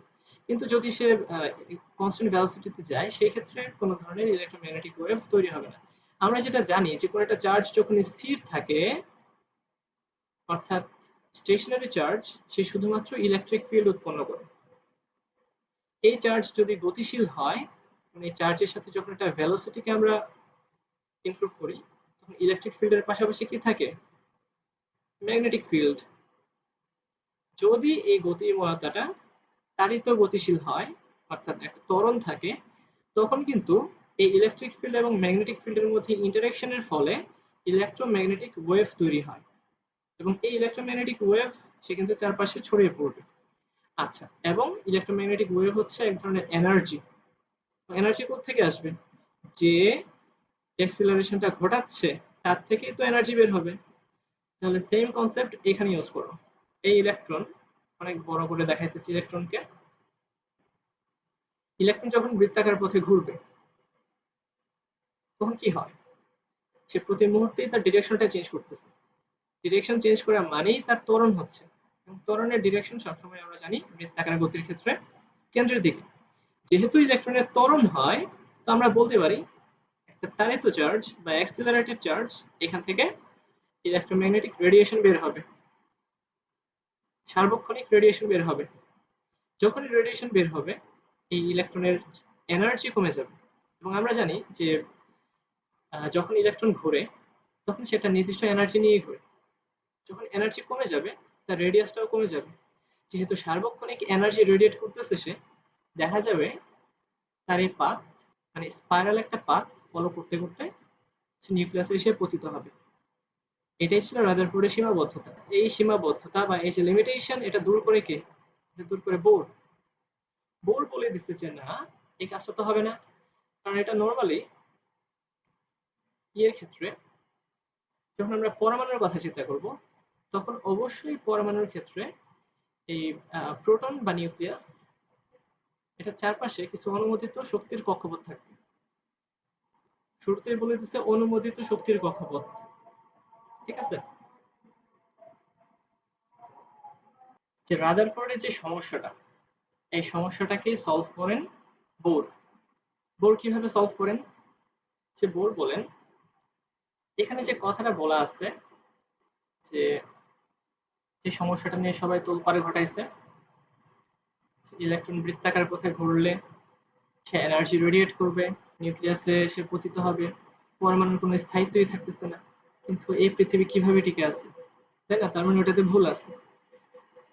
তখন বোর এসে বললেন যে আসলে ঘটনাটা এরকমটা না, নিউক্লিয়াসের চারপাশে কিছু অনুমোদিত কক্ষপথ থাকে, ইলেকট্রন শুধু ওই সমস্ত কক্ষপথেই বিচরণ করতে পারে। এবং তিনি অবশ্যই কোয়ান্টাম মেকানিক্সের সহায়তা নিয়েছিলেন, এবং কোয়ান্টাম মেকানিক্স দিয়ে তিনি এটাকে ব্যাখ্যা করতে পারছিলেন যে কেন ইলেকট্রন শুধুমাত্র এই অনুমোদিত বৃত্তাকার কক্ষপথেই বিরাজ করবে, সব জায়গাতে কেন পারবে না, সিঁড়ির মতো। ঠিক আছে, আমরা শুধুমাত্র স্টেপগুলোতেই, সিঁড়ির স্টেপগুলোতেই কিন্তু আমরা অবস্থান করতে পারি, তাই না? এইখানে অথবা এখানে, মাঝামাঝি কোনো জায়গাতে কিন্তু পারবো না। এরকম একটা লজিকের মাধ্যমে এটাকে ব্যাখ্যা করা যায়। কিন্তু যদি বিস্তারিত জানতে চাও যে হ্যাঁ কিভাবে একটা অনুমোদিত বৃত্তাকার কক্ষপথে থাকে, তাহলে আমাদেরকে প্ল্যাঙ্কের যে কোয়ান্টাম মেকানিক্স আছে সেটা দিয়ে ব্যাখ্যা করতে হবে, লং টাইমের ব্যাপার, আজকে এটা শেষ হবে না। তো আশা করি বোঝা গেল যে কোয়ান্টাম মেকানিক্স এর সহায়তায় বোর এটাকে ব্যাখ্যা করতে পারলেন যে আসলে যে এটা ইলেকট্রন নিউক্লিয়াসে পতিত হবে না। তো গেল এই সমস্যার সমাধান। কিন্তু বোরেরও কিন্তু অনেক সমস্যা আছে। বোরের কি সমস্যা? বোরের সমস্যা হচ্ছে হাইজেনবার্গের যে অনিশ্চয়তা নীতি, সেই হাইজেনবার্গের আনসার্টেনটি প্রিন্সিপাল সে আবার ফলো করতে পারে না। জিমেন ইফেক্ট এবং স্টার্ক ইফেক্ট ব্যাখ্যা করতে পারে না। অনেক সমস্যা আছে, ঠিক আছে? কিন্তু তার কিছু সাফল্য আছে। যেমন আমরা বর্ণালী নিয়ে চিন্তা করবো একটু পরে। স্পেকট্রাম, এই স্পেকট্রাম অনেক আগেই আবিষ্কৃত হয়েছে। যেমন এটা তো 1913 সালের ঘটনা। স্পেকট্রাম প্রায় 1880 সালের দিকেই স্পেকট্রাম আবিষ্কৃত হওয়া শুরু হয়। বিভিন্ন অ্যানালাইসিস হয় স্পেকট্রামের সাহায্যে বা বর্ণালীর সাহায্যে। অর্থাৎ বর্ণালী সম্পর্কে সবাই জানতো, কিন্তু কেউ ব্যাখ্যা করতে পারতো না। এই ব্যাখ্যাটা এসে দিয়েছেন বোর, একদম পুঙ্খানুপুঙ্খ ব্যাখ্যা। এবং এই ব্যাখ্যাটা করার জন্য তিনি কিছু সমীকরণের অবতারণা করেন, যেমন একটা ইলেকট্রনের এনার্জি, ইলেকট্রনের ভেলোসিটি, তারপর ইলেকট্রনের যে ইয়ে আছে কি বলে দূরত্ব, নিউক্লিয়াস থেকে দূরত্ব, এই যাবতীয় ক্যালকুলেশন তিনি করেন। ঠিক আছে, এই ক্যালকুলেশনগুলো আমি জাস্ট একটু দেখাই দিই। যেমন যদি এনার্জি বের করতে চাই, বাই দ্য ওয়ে এই ক্যালকুলেশনে আমরা দুইটা ইউনিটকে ইউজ করে থাকি, একটা হচ্ছে সিজিএস, একটা এসআই। কেমিস্ট্রি বইয়ে যত ক্যালকুলেশন করা আছে এই রিলেটেড সব ক্যালকুলেশন সিজিএস পদ্ধতিতে করা। আর ফিজিক্স বইয়ে যেয়ে দেখবা যে ওইখানে এসআই পদ্ধতিতে করে দেওয়া আছে, এই সেকেন্ড পার্ট নাকি কোন একটা অধ্যায়। তো সিজিএস পদ্ধতিতে আমরা দূরত্বকে সেন্টিমিটার এককে ইউজ করব, তারপরে এনার্জিকে ইআরজি আর্গ এককে ইউজ করব, তারপর ফোর্সকে আমরা ডাইন এককে ইউজ করব, ব্যবহার করব, ভেলোসিটি অবশ্যই সেন্টিমিটার পার সেকেন্ড এককে এই সূত্রগুলোতে আমরা মানগুলোকে ইউজ করব। আচ্ছা, এবং সেক্ষেত্রে দেখা যাবে যে প্লাঙ্কের যে ধ্রুবক আছে, সে প্লাঙ্কের ধ্রুবকের মান কত? 6.626 into 10 inverse 27 এত আর্গ সেকেন্ড। সেম একক ইউজ করতে হবে। আমরা যখন এই এককটা ইউজ করব তখন কুলম্বের যে সূত্রটা আছে, যে দুইটা ইলেকট্রন বা একটা ইলেকট্রন নিউক্লিয়াসের প্রোটন তাদের মধ্যকার যে আকর্ষণ বলটা, সেটা কিন্তু এরকম হবে যে q1 q2 by r square. সেক্ষেত্রে এক্সট্রা যে ধ্রুবকটা থাকে সেই ধ্রুবকটাকে গুণ করতে হয় না সিজিএস পদ্ধতিতে।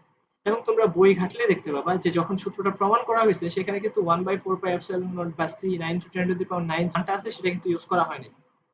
এখানে সিজিএস পদ্ধতিতে সবগুলোকে ব্যবহার করা হয়েছে। আচ্ছা, তো সেই ক্ষেত্রে আমাদের দূরত্বের সূত্র কি আসে? nতম কক্ষপথের ব্যাসার্ধ আসে n square square 4 pi square mz e square. এগুলা মুখস্থ করে রেখে দিলেই হবে। আর আমরা যদি এই কাজটা করি, যে দেখা যাবে যে এই ক্ষেত্রে h, এটা চেনা, এটা হচ্ছে h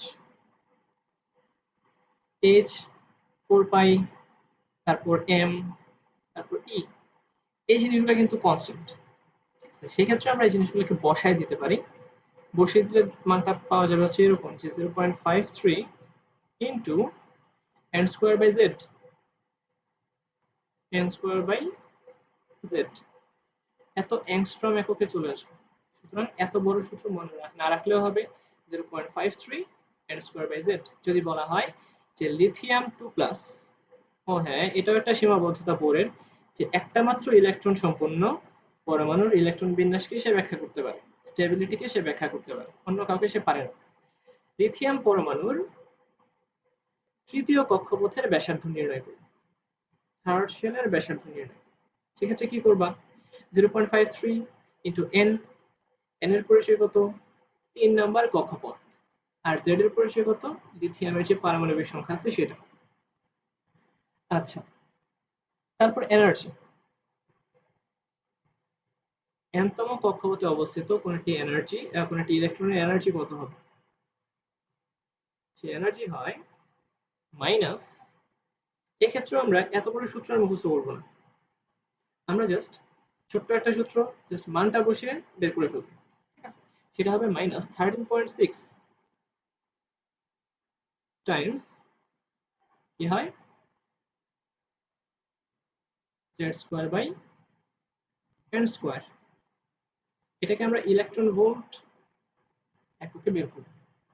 আর যদি জুল এককে চাই তাহলে আমরা সকলেই জানি যে 1 ইলেকট্রন ভোল্ট সমান 1.6 into 10 to the power minus 19 joule. ওটাকে জাস্ট এই মানটা দ্বারা গুণ করে দিলে জুলে বের হয়ে আসবে। আচ্ছা, আর যদি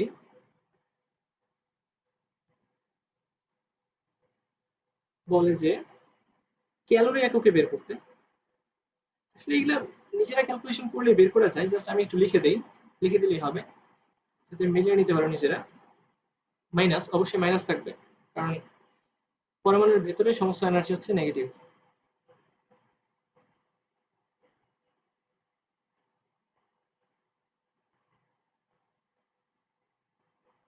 মাইনাস 313.6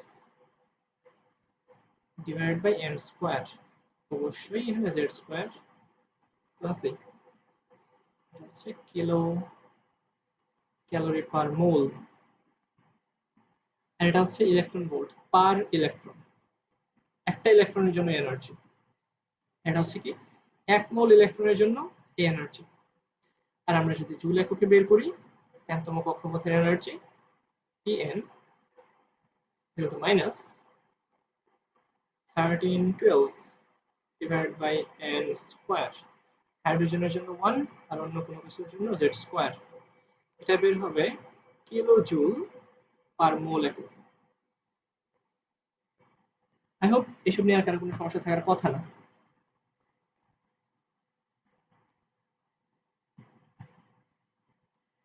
তারপর আসি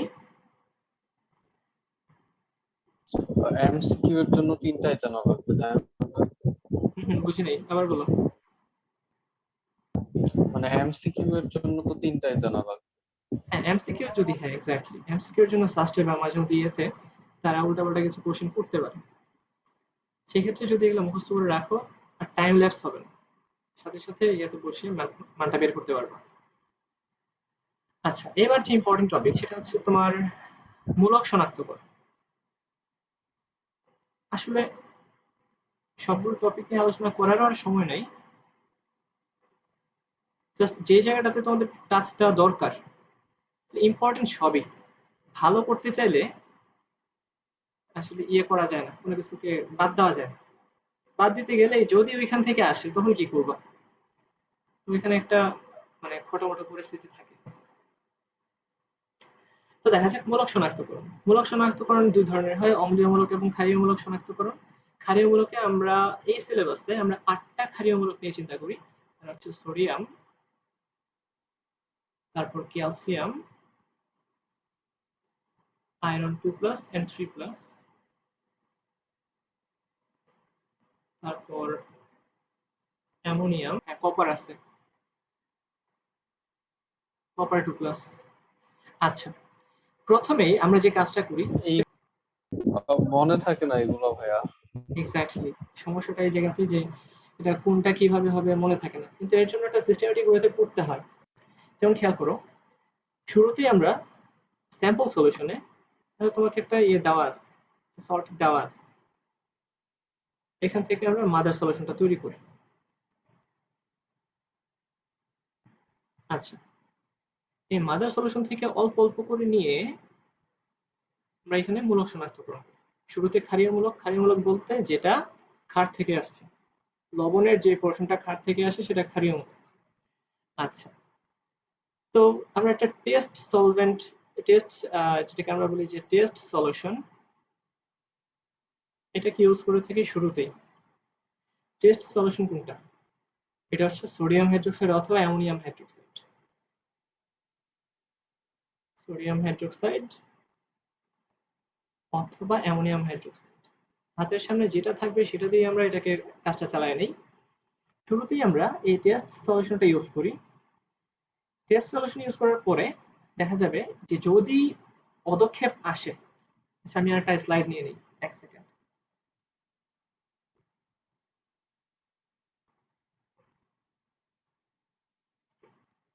আমরা টেস্ট সলিউশন কাকে বলতেছি? সোডিয়াম হাইড্রোক্সাইড অথবা পটাশিয়াম হাইড্রোক্সাইড, এটা দ্বারাই আমরা টেস্ট করব শুরুতে। তো দেখা যাক একটা পদক্ষেপ আসছে, যদি পদক্ষেপ আসে তখন আমরা ধরেই নিব যে এখানে সোডিয়াম আর অ্যামোনিয়াম থাকতে পারে না, কারণ সোডিয়াম এবং অ্যামোনিয়াম তারা পদক্ষেপ তৈরি করে না, কারণ তাদের যে দ্রাব্যতার গুণফল সেটা অনেক বেশি সোডিয়াম হাইড্রোক্সাইড এবং অ্যামোনিয়াম হাইড্রোক্সাইডের। এই কারণে তাদেরকে এত বেশি প্রেসিপিটেটেড করা যায় না সহজে। যেটা হবে, বাকি যারা আছে তাদের কেউ একজন হবে। যদি যদি নীল বর্ণের পদক্ষেপ আসে তখন আমরা কি বলবো? এই কালার গুলো মনে রাখতে হবে। কপার 2+ আছে। যদি সবুজ বর্ণের পদক্ষেপ আসে তখন আমরা ধরে নিব যে এখানে আয়রন 2+ আছে। যদি লাল বর্ণের পদক্ষেপ আসে, মানে লালচে হলুদ, সেখানে আমরা বলবো যে আয়রন 3+ আছে। আচ্ছা, যদি নীল, সবুজ, লাল আর সাদা, ও হ্যাঁ আরো দুইটা আছে, এটা হচ্ছে জিঙ্ক এবং অ্যালুমিনিয়াম, এই 8টা। খেয়াল করা যাক, যদি সাদা আসে সেক্ষেত্রে একটা প্রবলেম। সাদা আসলে এখানে 3টা মূলক হওয়ার সম্ভাবনা থাকে। এক হচ্ছে অ্যালুমিনিয়াম, আরেক হচ্ছে জিঙ্ক, আরেক হচ্ছে ক্যালসিয়াম। এখন দেখা যাবে আমরা যদি আরেকটু বেশি অ্যাড করি, মানে আমাদের হাতের সামনে যেটাই আছে, ঠিক আছে, সোডিয়াম হাইড্রোক্সাইড বা অ্যামোনিয়াম হাইড্রোক্সাইড, যদি আমরা আরেকটু বেশি অ্যাড করি তখন এই দুইটা দেখা যাবে কি যে ভ্যানিশ হয়ে গেছে, কিন্তু এই ক্যালসিয়ামটা আর ভ্যানিশ হবে না। আচ্ছা, অর্থাৎ ক্যালসিয়ামের সাদা বর্ণ থেকে যাবে, কিন্তু অ্যালুমিনিয়াম আর জিঙ্ক তারা ভ্যানিশ হয়ে যাবে, অর্থাৎ স্বচ্ছ দ্রবণ পাওয়া যাবে। যদি স্বচ্ছ দ্রবণ পাওয়া না যায় সেক্ষেত্রে আমরা গেস করে নিতে পারি যে এখানে ক্যালসিয়াম আছে। তো এটাকে ফার্দার শনাক্ত করার জন্য, ফার্দার এনশিওর করার জন্য আমরা ক্যালসিয়াম আমরা অক্সালিক অ্যাসিডকে দেই। এই যে এটা হচ্ছে অক্সালিক অ্যাসিড, আমরা এই সলিউশনে অক্সালিক অ্যাসিডকে মিক্স করি। অক্সালিক অ্যাসিডকে মিক্স করার পর যদি দেখা যায় যে অদক্ষেপ আসতেছে, তখন আমরা 100% শিওর যে এখানে ক্যালসিয়াম 2+ আছে, কারণ এখানে ক্যালসিয়াম অক্সালেটের সাদা বর্ণের অদক্ষেপ তৈরি করে। আচ্ছা, এরা কিন্তু এই অদক্ষেপ তৈরি করে না। তো এদের ক্ষেত্রে কি হবে? যদি অ্যালুমিনিয়াম এবং জিঙ্ক থাকে, আমরা বললাম যে শুরুতে যখন আমরা সোডিয়াম হাইড্রোক্সাইড বা অ্যামোনিয়াম হাইড্রোক্সাইড অ্যাড করছিলাম, তখন এই হাইড্রোক্সিলের সাথে মিলে অ্যালুমিনিয়াম তৈরি করে অ্যালুমিনিয়াম হাইড্রোক্সাইড, আর জিঙ্ক তৈরি করে কি তৈরি করবে?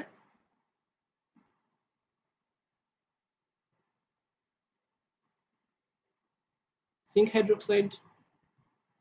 আচ্ছা, যখন আমি ফার্দার আরো সোডিয়াম হাইড্রোক্সাইড এড করব, তখন এই রিঅ্যাকশনটা হবে।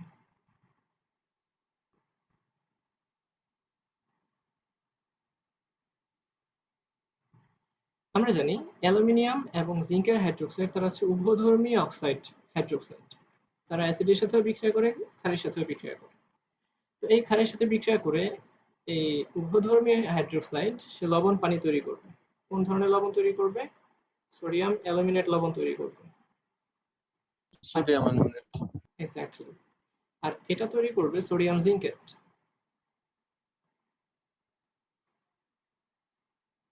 এই যে লবণ তৈরি হচ্ছে, এই লবণটাই পানিতে দ্রবণীয়, এই কারণে আমরা একটা স্বচ্ছ একটা সলিউশন পাই। এখানে পানি তৈরি হবে, এটা বাই প্রোডাক্ট লিখতে হয় না। এইবার এদেরকে আমরা ডিফারেন্সিয়েট করতে চাই, যেখানে কি আসলে সোডিয়াম আছে নাকি জিঙ্ক আছে। এই দুটো কিন্তু সেম রিঅ্যাকশন দিতেছে এখন পর্যন্ত। তো ফার্দার এটাকে এনশিওর করার জন্য আমরা অ্যালুমিনিয়াম ক্লোরাইডকে অ্যাড করব। যদি অ্যালুমিনিয়াম ক্লোরাইডকে অ্যাড করার পরে সাদা বর্ণের অদক্ষেপ ফিরে আসে, যদি সাদা বর্ণের অদক্ষেপ ফিরে আসে, তাহলে আমরা শিওর হব যে এখানে অ্যালুমিনিয়াম ছিল। আর যদি কোনো অদক্ষেপ ফিরে না আসে অ্যালুমিনিয়াম ক্লোরাইড দেওয়ার পর, তখন আমরা বুঝতে পারবো যে এখানে জিঙ্ক ছিল। ব্যাপারটা ক্লিয়ার?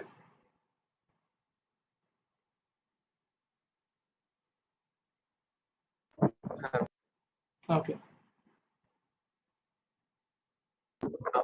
এই স্লাইডটা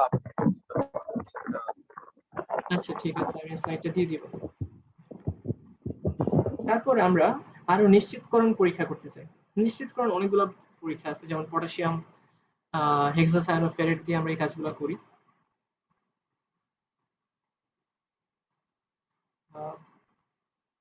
CN6 পটাশিয়াম হেক্সাসায়ানোফেরেট, দেখা যাবে যে এটা যে Fe2+ এর ক্ষেত্রে হালকা নীল বর্ণের পদক্ষেপ দিবে, আর Fe3+ এর ক্ষেত্রে একদম গাঢ় নীল বর্ণের পদক্ষেপ দিবে। সেক্ষেত্রে আমরা একদম নিশ্চিতভাবে এটাকে প্রমাণ করতে পারি যে হ্যাঁ এখানে Fe2+ ছিল, Fe3+ ছিল। আর কপারের সাথে বিক্রিয়া করে লালচে বাদামি বর্ণের পদক্ষেপ দিবে। এই জিনিসগুলো অ্যাটলিস্ট জানা থাকতে হবে, পড়া থাকতে হবে ইয়ে করার জন্য, অ্যান্সার করার জন্য। তো আমরা দেখে নেই, বাকি ছিল সোডিয়াম আর হচ্ছে অ্যামোনিয়াম। তো বাকিগুলা তো প্রমাণ হয়েছে যে এরা এটা এটা আছে। সোডিয়ামের জন্য এবং অ্যামোনিয়ামের জন্য একটু সমস্যা হয়ে যায়, কারণ তারা অনেক বেশি মাত্রায় সলিউবল সল্ট তৈরি করে। এই কারণে অদক্ষেপ তৈরি করা কঠিন হয়। তার জন্য আমরা এমন একটা সলিউটকে ইউজ করব যেটা কিনা সোডিয়ামের সাথে বিক্রিয়া করে অদক্ষেপ তৈরি করতে সক্ষম, অনেক বড় সড়ো একটা সল্ট। সেটা হচ্ছে পটাশিয়াম পাইরোঅ্যান্টিমনেট, H2SB2O7। এটা দেখা যাবে সোডিয়ামের সাথে বিক্রিয়া করে, এটা খুব বেশি দেওয়া লাগবে না, অল্প একটু দিলেই হবে, সাদা বর্ণের সোডিয়াম পাইরোঅ্যান্টিমনেট তৈরি করবে।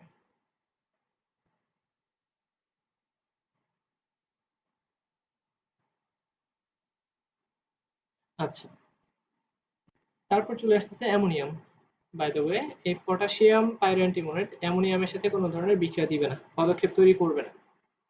আচ্ছা, এই অ্যামোনিয়াম শনাক্ত করার কাজে আমরা ন্যাসলার বিকারককে ব্যবহার করি। ন্যাসলার বিকারকটা কি ছিল? পটাশিয়াম টেট্রাআয়োডোমার্কিউরেট। আই হোপ এটা সম্পর্কে জানা আছে। পটাশিয়াম টেট্রাআয়োডোমার্কিউরেট, এবং এটার ক্ষারীয় দ্রবণকে নিতে হবে। এটাকেই বলা হয় ন্যাসলার বিকারক। এই ন্যাসলার বিকারককে যখন আমরা এই অ্যামোনিয়ামের সলিউশনে অ্যাড করব, তখন এখানে বাদামি কালারের অদক্ষেপ তৈরি হবে, এবং এই রিঅ্যাকশনটা তোমরা ইয়ে থেকে পড়ে নিবা। তো একটু আমি ভেতরকার জিনিসপাতি বলে রাখি, সোডিয়াম হাইড্রোক্সাইড বা ক্ষারীয় দ্রবণ কেন ব্যবহার করা হয়। ক্ষারীয় দ্রবণ ব্যবহার করার একমাত্র কারণ হচ্ছে এই অ্যামোনিয়াম আয়নটাকে অ্যামোনিয়া গ্যাসে কনভার্ট করা। আমরা জানি সমস্ত অ্যামোনিয়াম লবণ ক্ষারের সাথে বিক্রিয়া করে অ্যামোনিয়া গ্যাস তৈরি করে। এই অ্যামোনিয়াটাই পরবর্তীতে পটাশিয়াম টেট্রাআয়োডোমার্কিউরেট বিশ্লিষ্ট হয়ে মার্কিউরিক আয়োডাইড তৈরি করবে, ডাইমার ফর্ম করে। এই মার্কিউরিক আয়োডাইডের সাথেই অ্যামোনিয়া বিক্রিয়া করে অ্যামিনো মার্কিউরিক আয়োডাইড ফর্ম করে, অ্যামিনো মার্কিউরিক আয়োডাইড।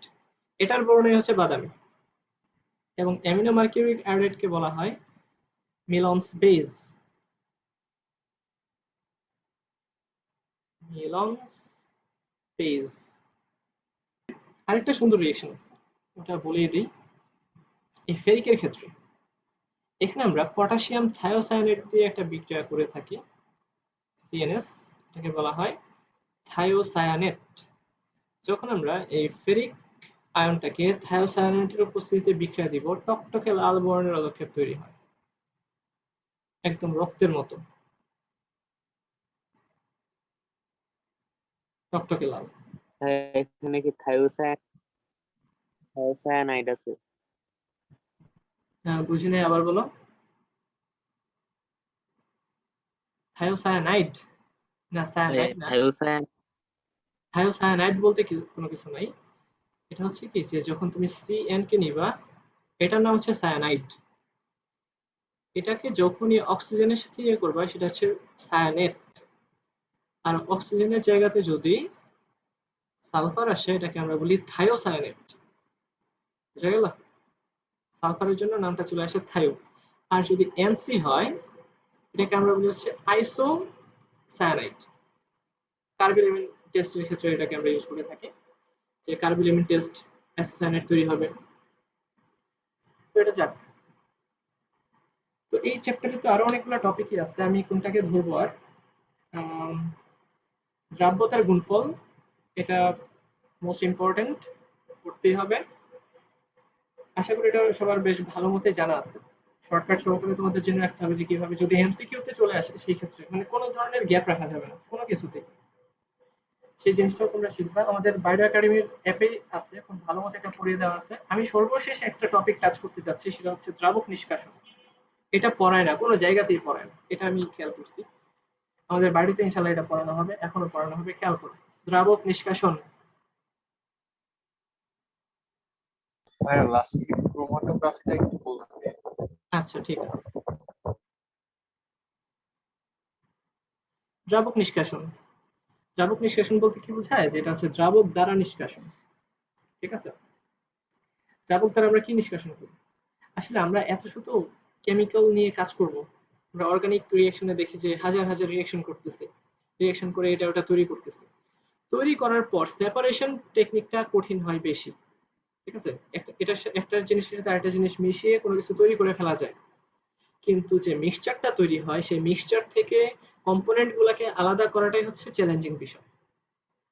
তো এই মিক্সচার থেকে সেপারেশন টেকনিকের একটা টেকনিক হচ্ছে দ্রাবক নিষ্কাশন। এই দ্রাবক নিষ্কাশনটাকে আরেকটা কাজে ব্যবহার করা হয়, যেমন ধরো যে আমরা নারিকেল তেল প্রস্তুত করি, ঠিক আছে, নারিকেলের ইয়ে থেকে যে আমরা কোকোনাট মিল্ক দেখি, এই কোকোনাট মিল্ক থেকে নারিকেল তেলকে নিষ্কাশন করি, অথবা আমরা বিভিন্ন কালারকে এক্সট্রাক্ট করি, যেমন হলুদ থেকে হলুদ কালার ইয়ে করা যায়, তারপর মরিচ থেকে লাল কালার এক্সট্রাক্ট করা যায়। এই সমস্ত অর্গানিক এক্সট্রাকশনের কাজে দ্রাবক নিষ্কাশনটাকে ব্যবহার করা হয়। তো এবার খেয়াল করো দ্রাবক নিষ্কাশনের পদ্ধতিটা আসলে কি রকম। এখানে আমরা এরকম একটা অ্যাপারেটাস ইউজ করি।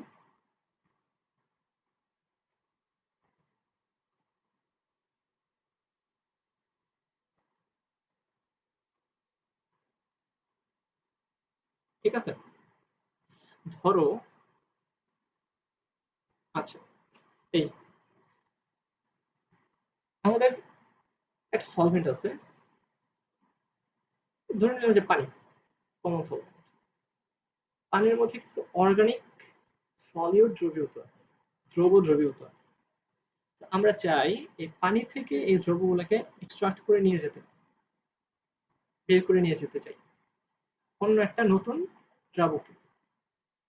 ধরে নিলাম এটা হচ্ছে নতুন দ্রাবক। আচ্ছা, তো ধরলাম যে পানির মধ্যে আয়োডিন দ্রবীভূত অবস্থায় আছে, তো আয়োডিনকে আমরা বের করব, নিষ্কাশন করব। তো আয়োডিন দেখা যাবে কি যে এটা পানির মধ্যে হালকা পাতলা দ্রবণীয়, কিন্তু তার থেকে বেশি দ্রবণীয় হচ্ছে অর্গানিক সলভেন্ট। অর্গানিক সলভেন্ট এটা আরো বেশি দ্রবণীয় হয়। তো এই জন্য আমরা চেষ্টা করবো যে পানি থেকে এটাকে এক্সট্রাক্ট করার জন্য আমরা একটা অর্গানিক সলভেন্ট নিব। অর্গানিক সলভেন্ট হিসেবে আমরা কাদেরকে নিব? সব থেকে বেশি ইউজ করা হয় কার্বন ডাইসালফাইডকে, ক্লোরোফর্মকে ইউজ করা হয়, তারপর ইউজ করা হয় বেনজিনকে। এরা হচ্ছে দ্রাবক নিষ্কাশনের দ্রাবক হিসেবে ব্যবহার করা হয়, এদের দ্বারাই আমরা নিষ্কাশন কাজটা করব। তো যখন ধরে নিলাম যে আমাদের পুরাতন যে দ্রাবকটা ছিল, দ্রবণটা ছিল, তার আয়তন ভি, এবং নতুন যে দ্রাবকের মাধ্যমে আমরা নিষ্কাশন করতেছি তার আয়তন হচ্ছে এস। পুরাতন দ্রাবকে দ্রবীভূত ছিল ডব্লিউ নট পরিমাণে।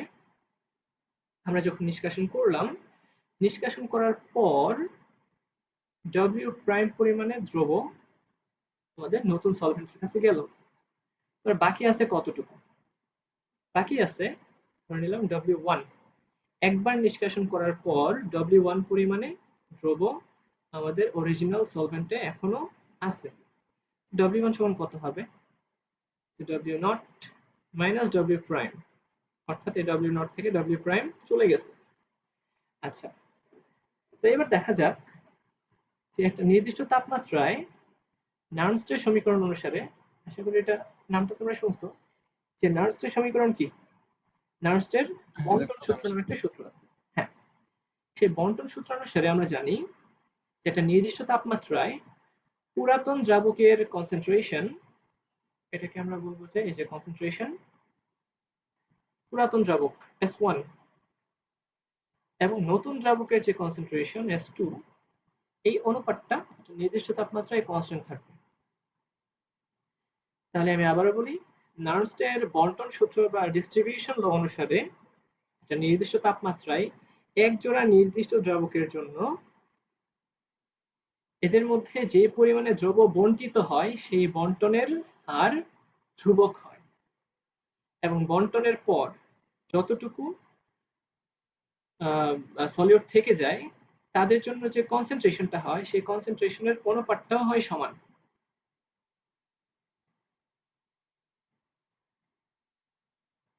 আচ্ছা, আমার কথা শোনা যাচ্ছে?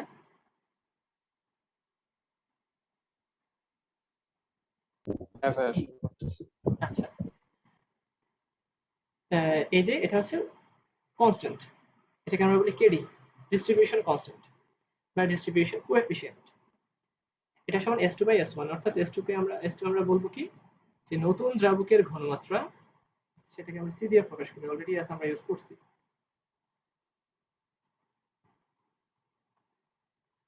হচ্ছে C2 আর এই হচ্ছে C1। C2 এর মান কত হবে? আর হচ্ছে এর মধ্যে আছে W প্রাইম পরিমাণে আর এর আয়তন S, আর C1 এর আয়তন V, এর মধ্যে দ্রব্য আছে কতটুকু? W1। W1 মানে কি? W0 minus W prime. তাহলে দেখা যাক, না আমরা W প্রাইমটাকে রাখবো না, আমরা অন্য কিছু দিয়ে প্রকাশ করব। খেয়াল করুন, এইখানে ছিল W প্রাইম আর এখানে W1, এভাবেই থাকে। তো এটা হচ্ছে ঘনমাত্রা। তো বলতে পারো যেটা আবার কিভাবে ঘনমাত্রার ইয়ে হয়, 1000 W ডিভাইড বাই mv, ওইটা হচ্ছে ঘনমাত্রার ইকুয়েশন। তো 1000 কাটাকাটি যাবে, mm কাটাকাটি যাবে, সুতরাং W বাই v এই অনুপাতটাই থাকবে। আলটিমেটলি এখানে খেয়াল করো kd সমান, আমরা এটাকে রিঅ্যারেঞ্জ করি, W প্রাইম এর সাথে যাবে v, আর নিচে আছে W1 এর সাথে কে যাবে? s।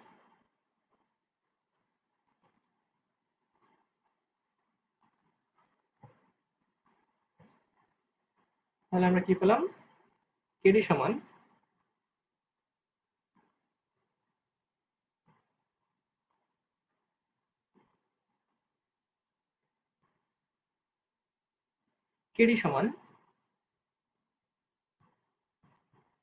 W prime into v।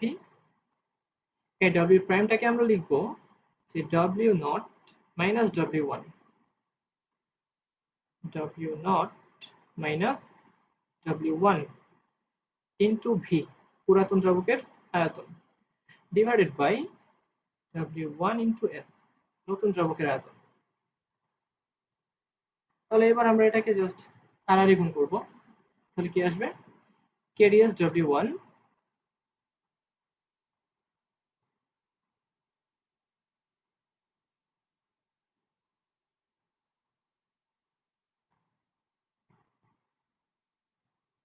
kds W1 সমান W0 into v minus W1 into v। এটাকে আমরা একটু রিঅ্যারেঞ্জ করি। রিঅ্যারেঞ্জ করে আমরা যদি এক পাশে W1 কে রাখি, তো এখানে পাওয়া যাবে W0 ইন্টু, উপরে যাবে v আর নিচে যাবে হচ্ছে kds প্লাস v। জাস্ট এটাকে ইয়ে করলাম, রিঅ্যারেঞ্জ করলাম। এখন এই সূত্রটা আমরা পাইছি, এটাই হচ্ছে দ্রাবক নিষ্কাশনের সূত্র। এখানে পরিচয়টাকে আমি আবার বলি, W1 হচ্ছে একবার নিষ্কাশন করার পর কতটুকু অবশিষ্ট আছে সেটা। W1 একবার নিষ্কাশনের পর অবশিষ্ট দ্রাবক। এখানে kd হচ্ছে বন্টন গুণাঙ্ক, এখানে s হচ্ছে নতুন দ্রাবক, এখানে v হচ্ছে পুরাতন দ্রাবক, আর W0 আমরা যতটুকু নিয়ে শুরু করছিলাম। ঠিক আছে? তো আমরা যদি আবারও সেম কাজটা করি, মানে কি, এখন তো সবটুকু তো আর আসে নাই, সবটুকু কিন্তু নিষ্কাশন হয় নাই, তাই আমরা যেটা করতেছি, আমরা আবারও নিষ্কাশন করতে চাই। আবার যদি নিষ্কাশন করি, তাহলে দুইবার নিষ্কাশন করা হলো। দুইবার নিষ্কাশনের পর W1 অর্থাৎ শুরুতে যতটুকু আছে সেম ভাবে v by kds plus v। আমরা একটা কাজ করি, এই যে W1 এর মানটা বসিয়ে দিই। W1 এর মানটা যখন বসাবো তখন আসবে W0 ইনটু এই যে সেম মানটা আবারও রিপিট করবে। আমরা বলতে পারবো যে W0 into v divided by kds plus v এর স্কয়ার। তাহলে এখান থেকে একটা কমন ফরম্যাট দেখা যাচ্ছে, যদি আমরা n বার নিষ্কাশন করি, আমরা যদি n সংখ্যক বার নিষ্কাশন করি, তাহলে অবশিষ্ট দ্রবের ভর, আমরা যদি n সংখ্যক বার নিষ্কাশন করি তাহলে অবশিষ্ট দ্রবের ভর সমান হবে W0 into v divided by KDS plus v to the power n হচ্ছে কতবার নিষ্কাশন করা হলো, অর্থাৎ নিষ্কাশনের পর অবশিষ্ট দ্রাবকের ভর। এই হচ্ছে দ্রাবক নিষ্কাশন। কোশ্চেনে দেওয়া থাকবে যে আমাদের একটা সলিউশন আছে, এই সলিউশনে দেখা গেল যে 100 গ্রাম আয়োডিন মিশ্রিত আছে। এই সলিউশনের আয়তনও দেওয়া থাকবে, ধরে নিলাম যে 500 ml। আমরা এই সলিউশন থেকে আয়োডিনকে নিষ্কাশন করতে চাই, তো তার জন্য নতুন একটা দ্রাবক অ্যাড করা হয়েছে, কার্বন ডাইসালফাইড। এখানে 100 গ্রাম 100 ml কার্বন ডাইসালফাইড অ্যাড করা হয়েছে। তো কথা হচ্ছে 5 বার নিষ্কাশনের পর কতটুকু অবশিষ্ট থাকবে এবং কতটুকু নিষ্কাশিত হবে বের করতে, এবং অবশ্যই বন্টন গুণাঙ্ক দেওয়া থাকবে। আর যদি দেয়া না থাকে সেক্ষেত্রেও বের করা যেতে পারে। ঠিক আছে, যেমন নতুন দ্রাবকে কতটুকু ঘনমাত্রা আছে আর পুরাতন দ্রাবকে কতটুকু ছিল, তাদের অনুপাতটাই হবে এই কেডি। আচ্ছা, তারপর কি করা যাবে যে এই সূত্রে বসানোর পর 5 বার যখন আমরা নিষ্কাশন করব, 5 বার নিষ্কাশনের পর কতটুকু অবশিষ্ট আছে সেটা আমরা পেয়ে যাব। আর কতটুকু নিষ্কাশিত হয়েছে সেটা আমরা কিভাবে পাবো, যে এবার হচ্ছে নিষ্কাশিত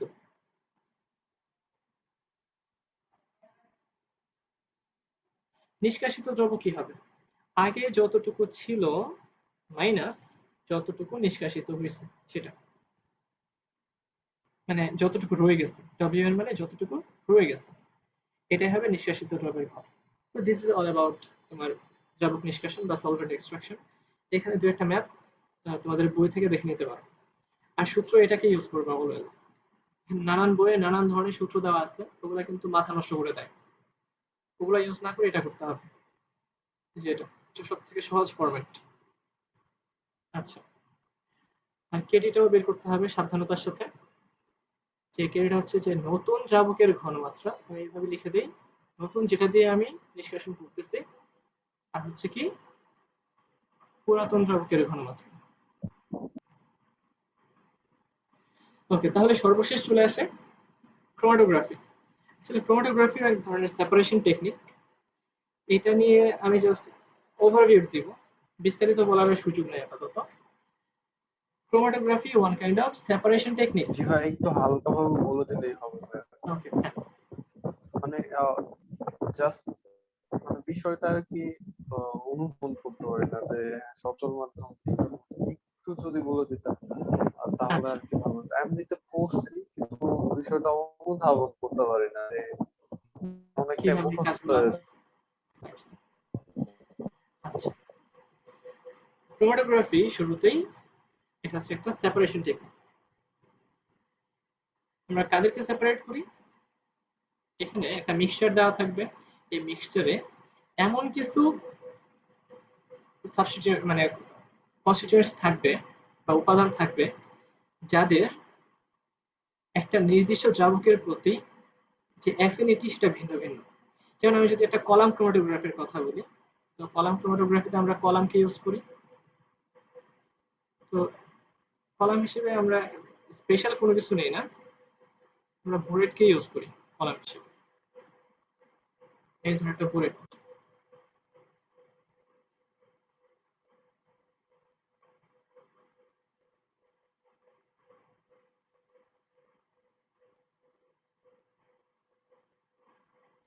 আচ্ছা, তো ক্রোমাটোগ্রাফিতে দুইটা দশা থাকে, একটা হচ্ছে স্থির দশা আর একটা চলমান দশা। তো স্থির দশাতে আমরা নানান ধরনের পদার্থ ইউজ করব, এর মধ্য দিয়ে চলমান দশাটা যাবে। আচ্ছা, তবে এখানে একটা কনফিউজিং বিষয় চলে আসে যে চলমান আমরা যে মিক্সচারটা নিচ্ছি, মিক্সচারটাই কি চলমান দশা কিনা। অ্যান্সার হচ্ছে যে না, মিক্সচারটাকেই পৃথক করার জন্য আমরা স্থির দশা এবং চলমান দশাকে ইউজ করব। ঠিক আছে, এবার খেয়াল করেন ব্যাপারটা হচ্ছে যে আমরা যেটা করব, এখানে ধরো সিলিকা জেল, এটা একটা স্থির দশা হিসেবে আমরা নিতে পারি। সিলিকা জেলকে নিলাম, এই জায়গাতে সিলিকা পুরোটা ভরে নিই সিলিকা। আচ্ছা, এটা হচ্ছে স্থির থাকবে, এর মধ্য দিয়ে চলমান দশা পাস করবে। তো আমরা মাঝখানে একটা লেয়ার রেখে দিব আমাদের মিক্সচারটার জন্য। ঠিক আছে, অথবা এটাকে আমরা উপরে নিতে পারি, আমি নতুন করে আঁকি, খেয়াল করুন।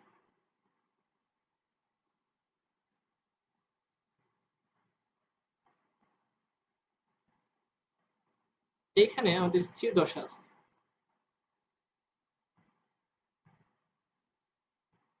সিলিকা উদাহরণ হিসেবে আমরা নিলাম সিলিকা জেল। এখন এই জায়গাতে আমরা আমাদের মিক্সচারটাকে নিলাম। এখন যেটা করব, উপর থেকে আমাদের চলমান দশাকে পাস করাবো। ঠিক আছে, এই চলমান দশা হতে পারে অ্যালকোহল, এটা ডিপেন্ড করবে আমরা কাদেরকে মিশ্রণ হিসেবে নিচ্ছি। ঠিক আছে, এই মিশ্রণের প্রকৃতির উপর ভিত্তি করে আমরা বিভিন্ন ধরনের চলমান দশা নিতে পারি। আচ্ছা, তো ধরে নিলাম যে আমরা অ্যালকোহলকে নিলাম, ইথানলকে নিলাম। এখন ইথানল একটা পোলার সলভেন্ট।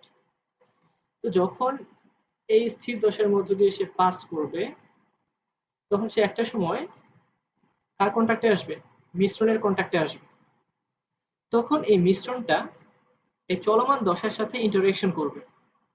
এই ইন্টারেকশনে দেখা যাবে যে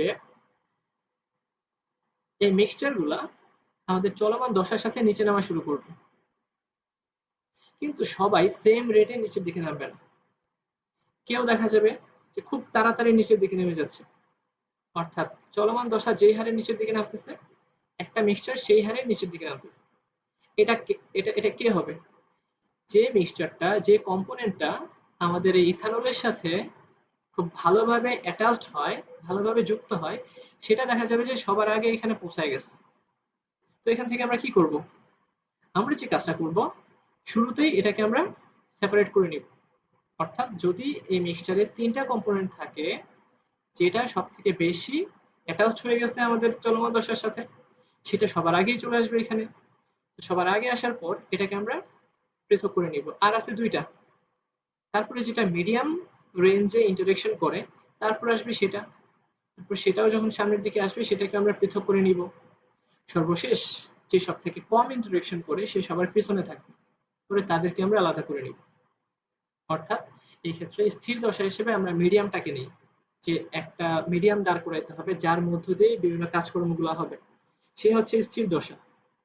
এবং চলমান দশাকে, চলমান দশা হচ্ছে যে পৃথক করবে এই মিক্সচারটাকে। এবং চলমান দশাটা অবশ্যই মিক্সচারের কম্পোনেন্টগুলোর সাথে বিভিন্নভাবে ইন্টারেকশন করবে। বুঝা গেল?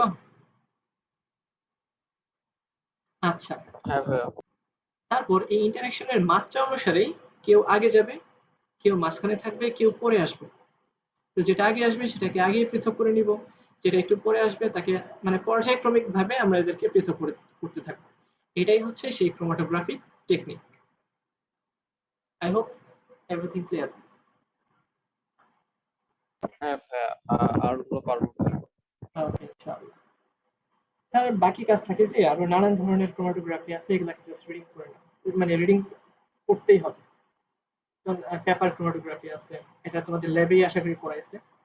তারপর চক ক্রোমাটোগ্রাফি আছে, চক হ্যাঁ, ক্রোমাটোগ্রাফি। চক কমাটোগ্রাফিটা ল্যাবে দেখেছিল ভাইয়া। আচ্ছা, দুইটাই করানোর কথা, মানে ল্যাবে এই দুইটারই আছে।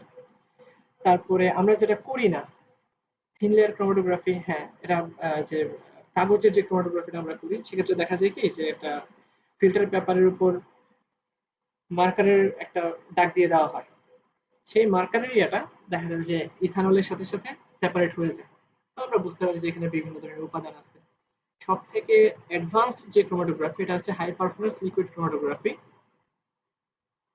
এটা অল্প কিছু আলোচনা করা আছে সেকেন্ড পার্টে, বিস্তারিত একদম ভার্সিটি লেভেলে। আমরা থার্ড ইয়ারে যে এটা শিখবো, আমি সেকেন্ড ইয়ারে আছি।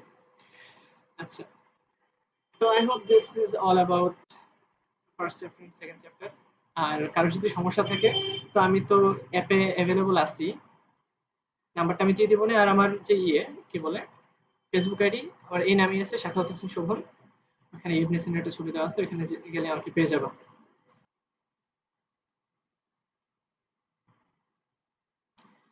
তাহলে আজকের মিটিং আমি এখানেই এন্ড করি। সবাই ভালো থাকো। হ্যাঁ ভাইয়া, ধন্যবাদ ভাইয়া। আপনার হ্যাঁ, ক্লাস শেষের সাথে সাথে বাংলাদেশে অনেক বিশাল স্কোর জিতে গেল। বাহ, হ্যাঁ, স্কোর কত বাংলাদেশের?